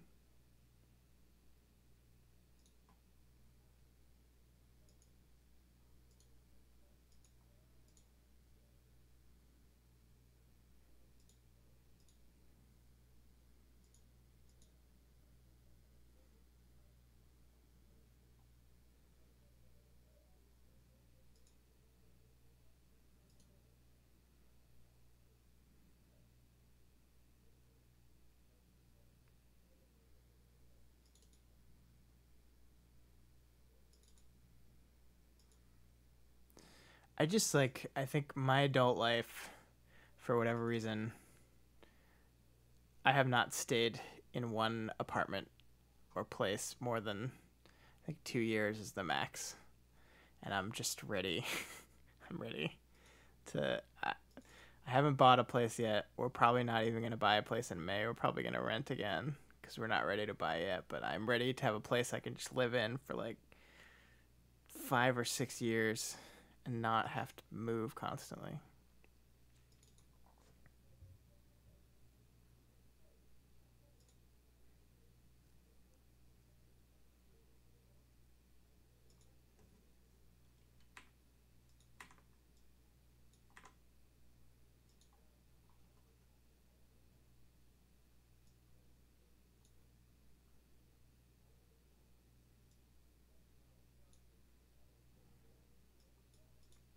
Oh, so you're going to be moving again in a year? Yuck.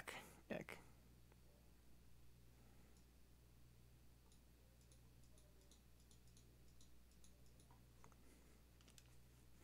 Yeah, that's basically why I haven't bought wild bows. We have been talking about like moving out of Texas for a while, and I don't want to buy if we're talking about moving. So we might end up doing it in May. We don't know yet. We're gonna see. Depends. Your intro sounded a little different because your intro. Shut up, me.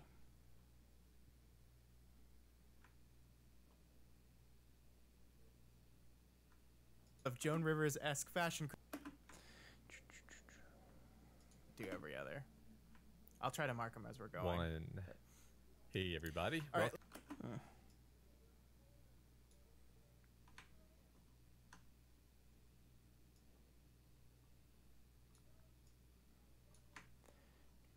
Let's go Okay, in all right. 5, 4, 3, Okay. 2, 3, 2, 1. Hey, everybody. Welcome to We've Got Ward, a Doof Media podcast series where we expertly dissect and discuss Ward, Wild Bill's return to the world of parahumans. My name is Matt Freeman, and we are broadcasting in front of a live audience in 5, 4. He was supposed to say live studio audience. Hi. My name is Scott, and this is the weekly podcast where you and I eagerly dive into Wild Bill's world of Joan. I have lived in Texas since I was 7, and I am ready to live in another state. I like mountains and I like cold, and so it's not a great place to live if you like those things.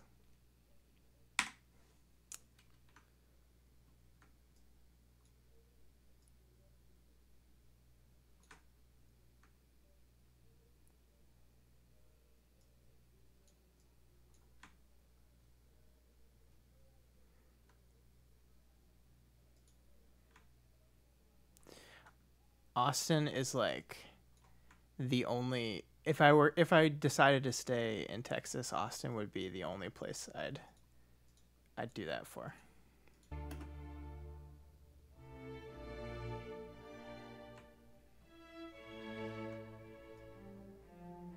Hey, everybody. Welcome to We've Got Ward, a Doof Media podcast series. First try.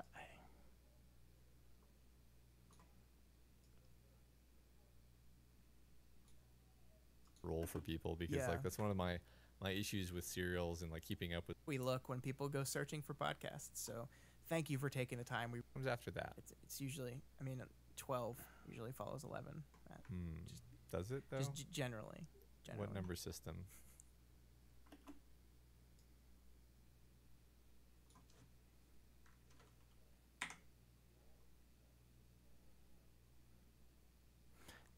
They're pretty. I don't know. I've never been like a beach person. I would much rather hang out in the mountains than hang out at a beach. Just I don't know. 12 usually follows 11. Does it though? Just generally. And whatever chapter comes after that. It's usually.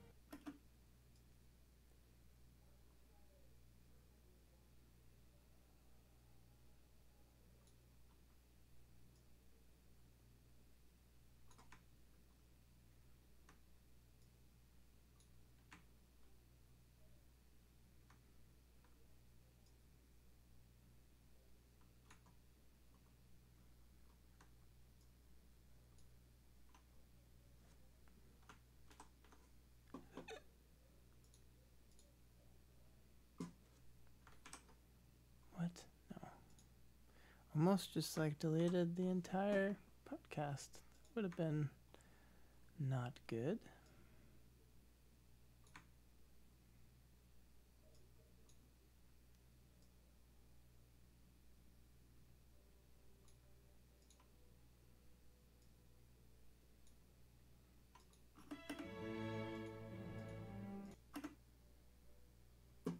Okay, I have to mess with my microphone settings.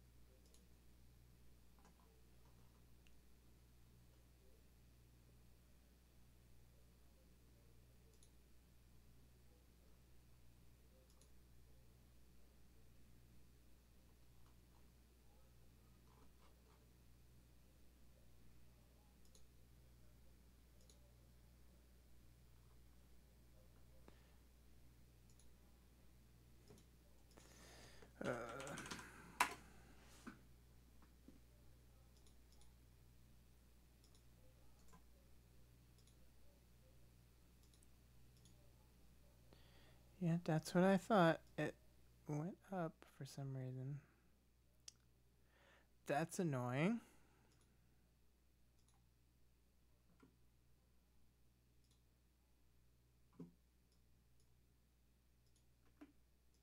But 11 and whatever chapter comes after that. Whatever chapter comes after that.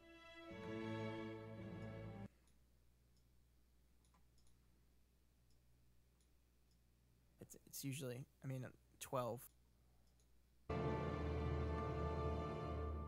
It's usually, 12 usually follows 11. Does it, though?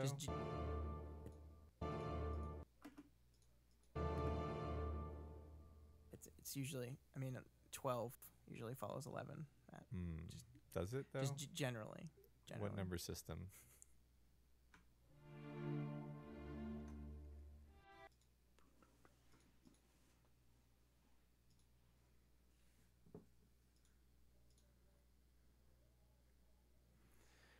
I went snowboarding once. It was fun.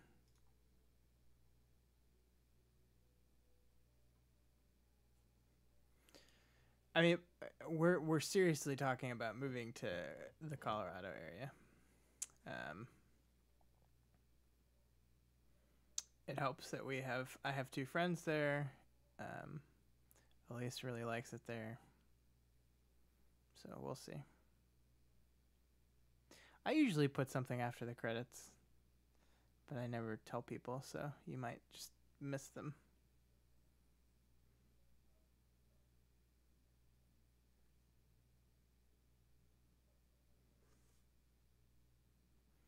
I got just good enough at snowboarding in the weekend I did it to like get why people love snowboarding. Like there was a few moments of me like going fast, and I was like, yeah, this would be really fun. In the fractions of seconds I felt like I had actual control before I fell down.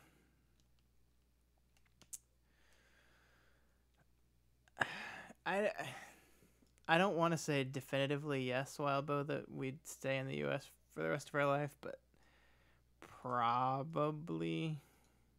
I'd love to live in another country. I just, at this moment, I don't see how that would happen.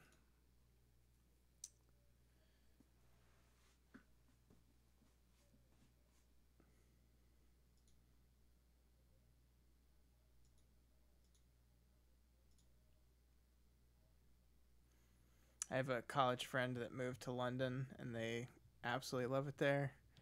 And she posts on Instagram stories constantly, and I'm jealous of her London life, but it's also really expensive.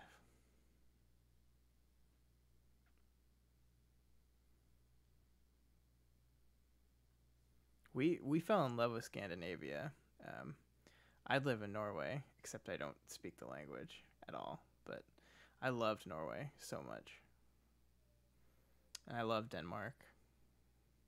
Just Scandinavia. It's so good.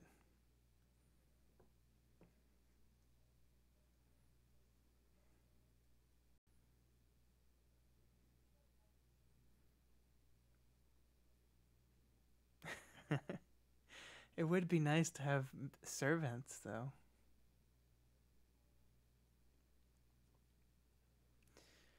The only thing I wanted, like, before I would definitively say to Elise, like, yes, let's move to Scandinavia, I would need to be there in the winter time. Because we went in the summer, and of course, it's like, it's beautiful in the summer. It stays light till late.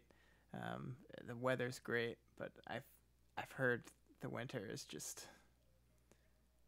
like, drives you insane.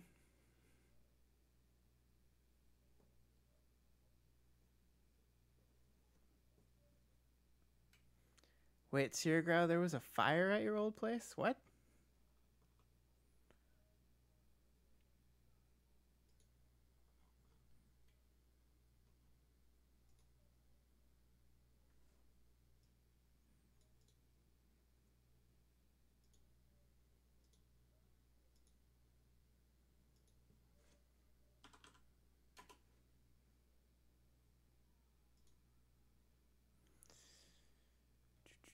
Now we play the waiting game while it takes forever to mix down this file because it's really long.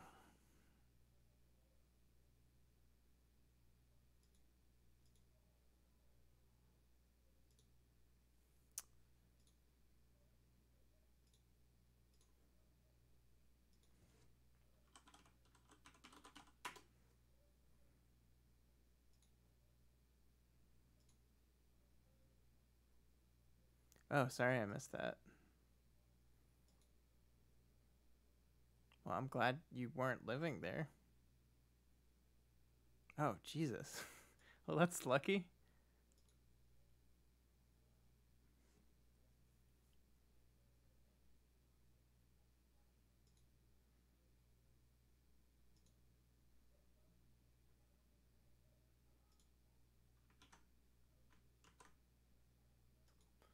God.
Four to five cars. Damn. That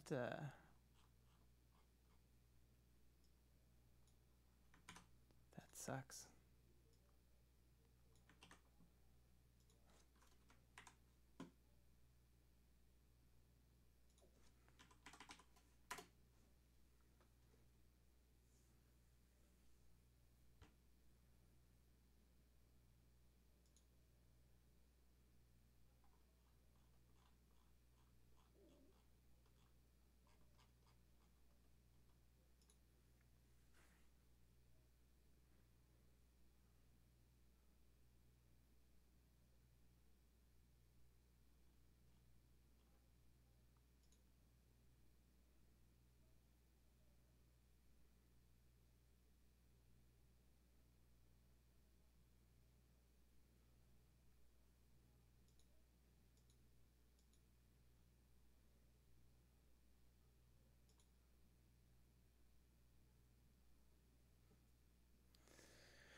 Oh.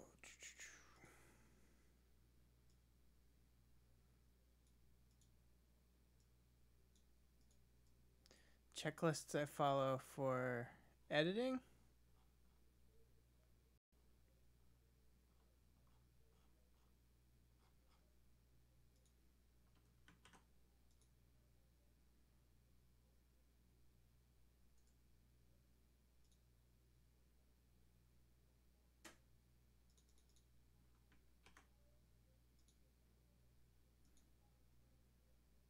Dude, that's a crazy picture.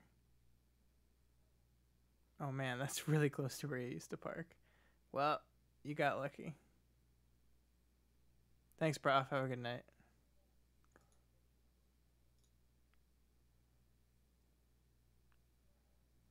I don't have. I probably should. I don't have a formal checklist. I just have stuff in my head, which explains why I miss things so often. So I probably should just write it all down. The stuff I usually miss is like prepping the actual release. Like with editing, if I miss something, I can normally tell in the sound. But in like prepping the web page and the audio file release, I miss things sometimes, and I shouldn't.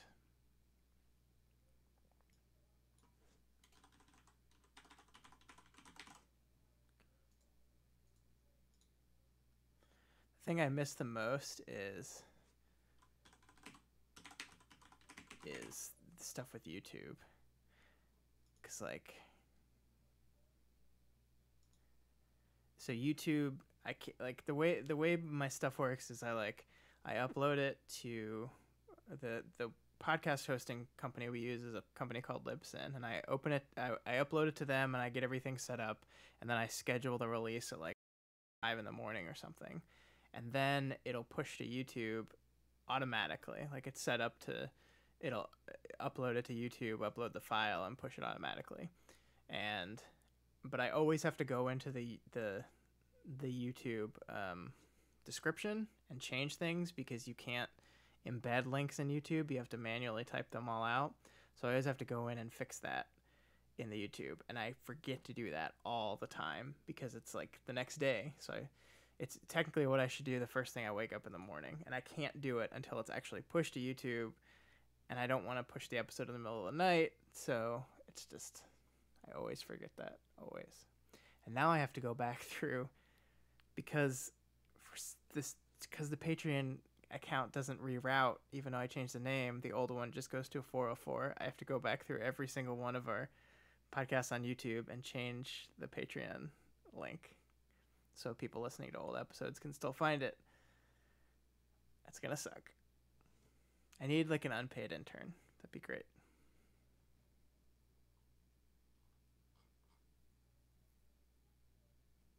Oh, I didn't realize you lived in California. Yeah, that's terrifying. I keep seeing on the news all those wildfires. And I mean, and now you have a fire that starts with a car. Jesus.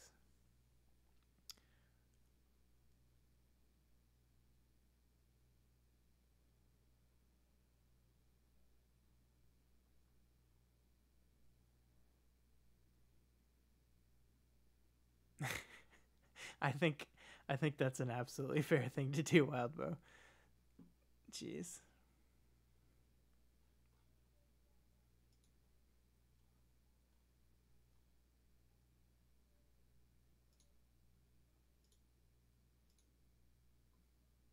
Yeah, my my complaint about just forgetting to do stuff when I wake up looks slight compared to a 12-hour writing session.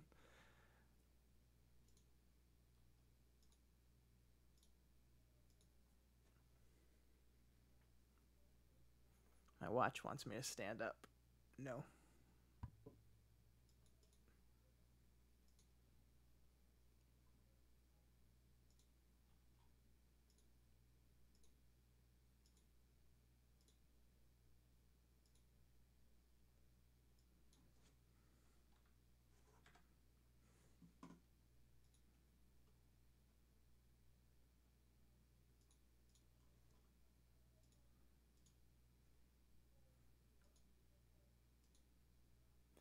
The one thing I do forget to do is I can't tell how many times I've clicked publish to push the podcast episode, forgetting to upload the audio file. I've done that more times than I want to admit.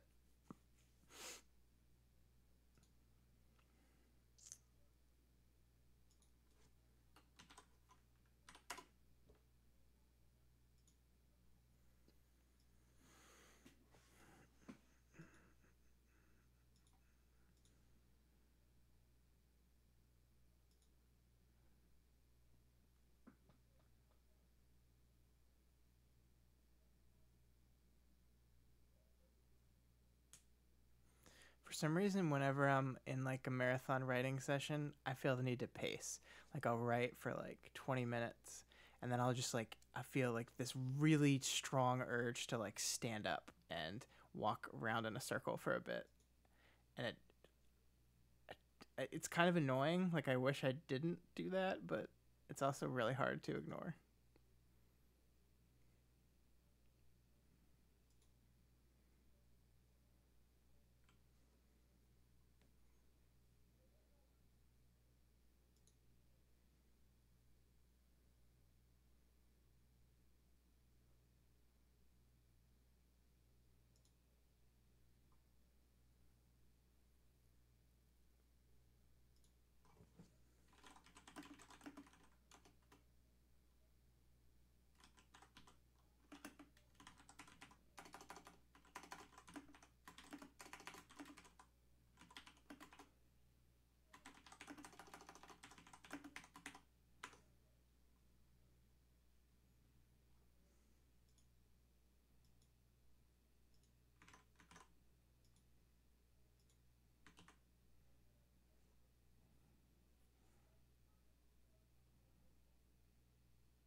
almost done.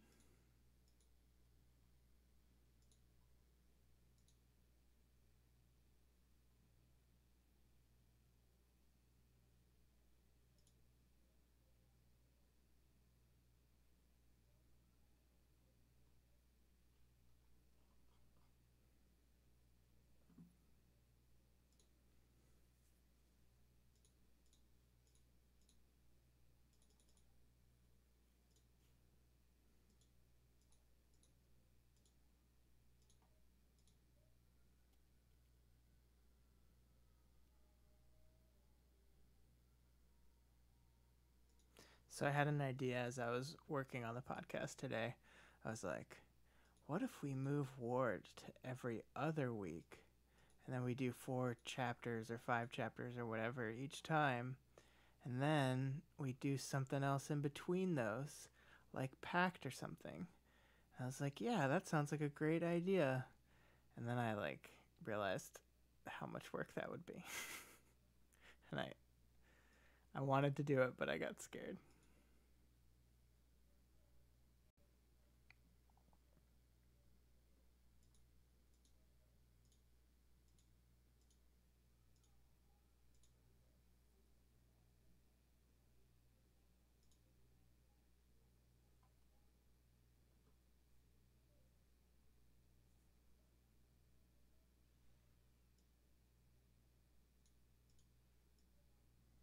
I Yeah, that was the basic idea. Wildbow would be to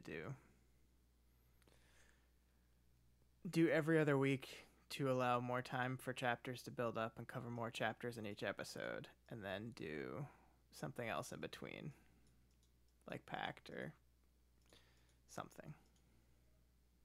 Yeah, that's that was my thought too. Yeah, Zond, I haven't played the new God of War. I really, really, really want to. It's like just something I just haven't gotten around to yet. And I would talking about stories and games is something talking about like one of the things we want to do with the Doofcast a little more is branch out of just talking about movies, and talk about other forms of entertainment. Like I think we talk about movies and TV a lot, and we like very rarely talk about games. And I think storytelling in games is a pretty fascinating conversation to have, because there's so many different ways you can do it, and it's just like I think especially storytelling that especially uses the medium to its fullest is fascinating to me, and I've heard such good things about that game. I want to play it, and when I love something, I normally end up wanting to talk about it. So that is something we absolutely will try to do. The general problem with that is I think out of all of us, I'm the only one that owns a PlayStation. So I don't know if it would be like a full episode. Maybe it would just be something that I like do a segment on where I'm just talking everyone's ears off about this great game I played. But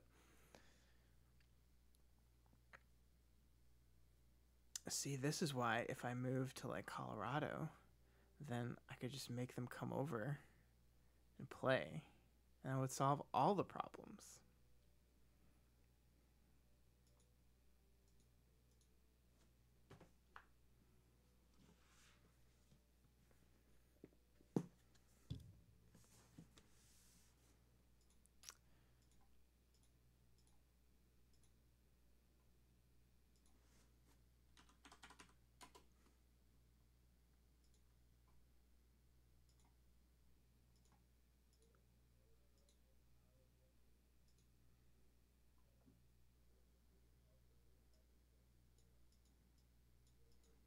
Yeah, I could do that so they could at least understand what I'm talking about. I feel like, I don't know, you're just missing so much if you're not actually playing it. Like if you can just watch cutscenes from a game and get everything you need out of the story, then I don't think the game is using its medium correctly, or to its full extent. Correctly is too harsh a word, I think.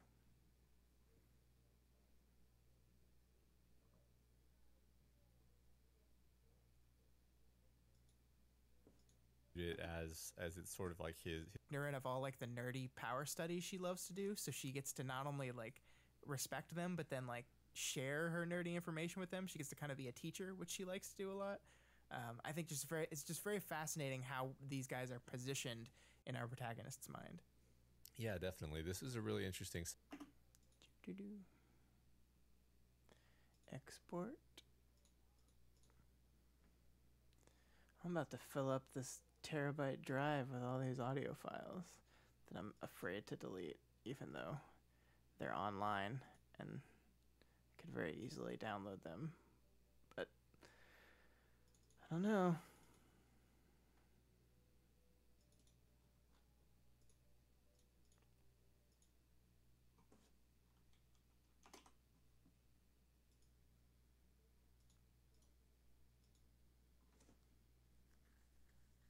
Yeah. 8 hours. That's wow. I remember when I was younger, I'd be the type of person that was always like, oh, this game only takes 10 hours to beat. That sucks. And now if I hear there's a game that takes 8 to 10 hours to beat, I'm like, yes, thank you. That's perfect. In fact, that might be a little long. Can you give me like 4, 5 hours?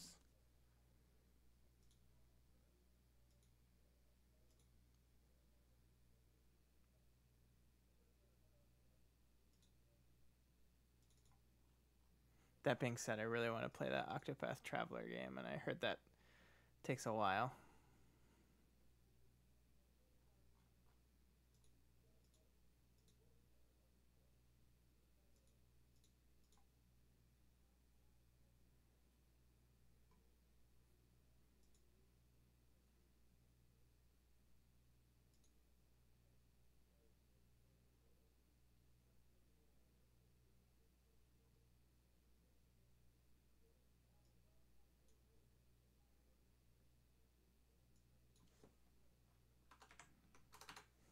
I don't know if I've ever 100% completed a game in my life. I'm trying to think.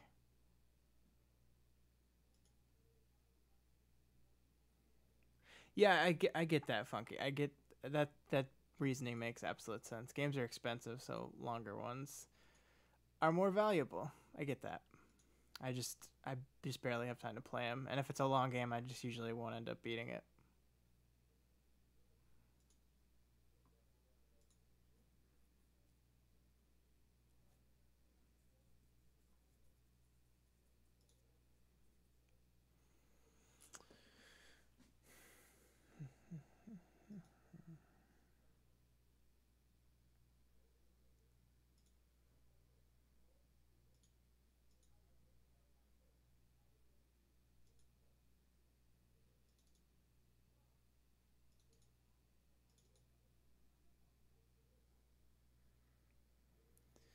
This is the mess of our Weaver Dice session right here. Gets to his feet and says, oh, boss, I can't believe you're here in person. It's gonna take me so long to finish that.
I had my goal this year of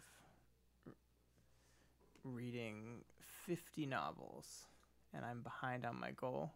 So I'm making myself read 100 pages in whatever book I'm reading per day. And it was probably too demanding of a thing to make myself do. But I'm reading books fast.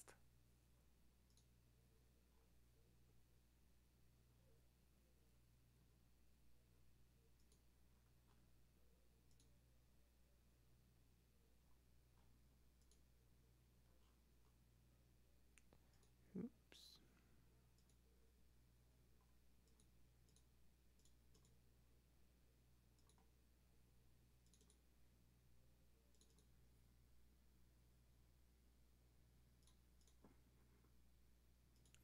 Yeah, Monster Hunter doesn't seem like my type of game. I don't think I'd like it. I'm sure it's great, but it's just not my thing.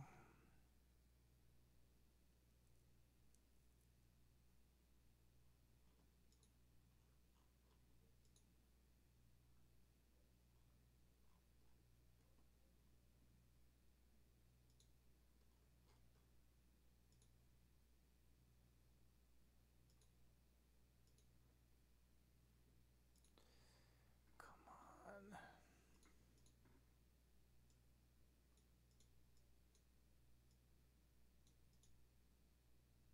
Yeah, that sounds about right. 25,000 words. Yeah. It depends. I mean, like, I just finished a book whose pages were, like, the book I'm reading right now, the pages are, the font's pretty big and the pages are not, like, that full, so it goes really fast. But, yeah, when you put it like that, an hour and a half of reading a night is not, it's not that much.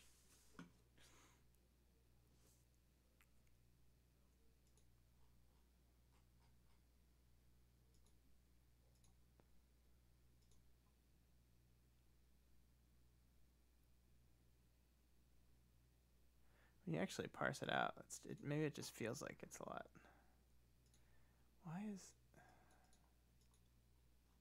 I guess it's a lot on top of everything else, because I have my day job, and I have everything with this. So it's a lot. It's a lot when combined with that stuff. It wouldn't be a lot if all you did all day was read. That'd be not very much at all. Why is my image not wanting to load? That's interesting.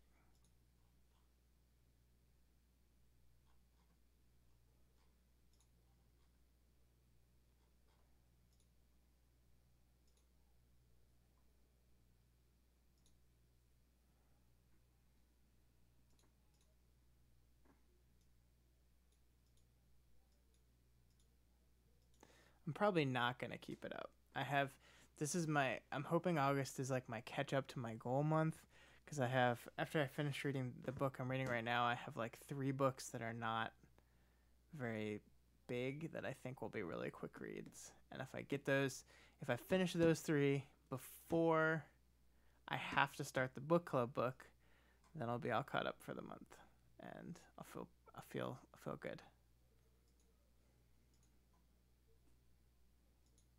And then I have some nonfiction books I want to spend some time on, they're always slower. Even if I love nonfiction, it's always a slower read for me.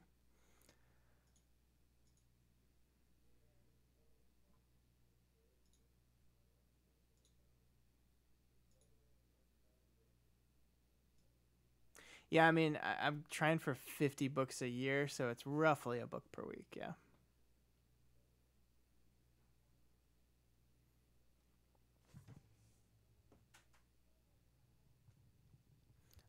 My to be read list got too long, and I said at the start of the year I need to do something about this, and so I set a specific goal.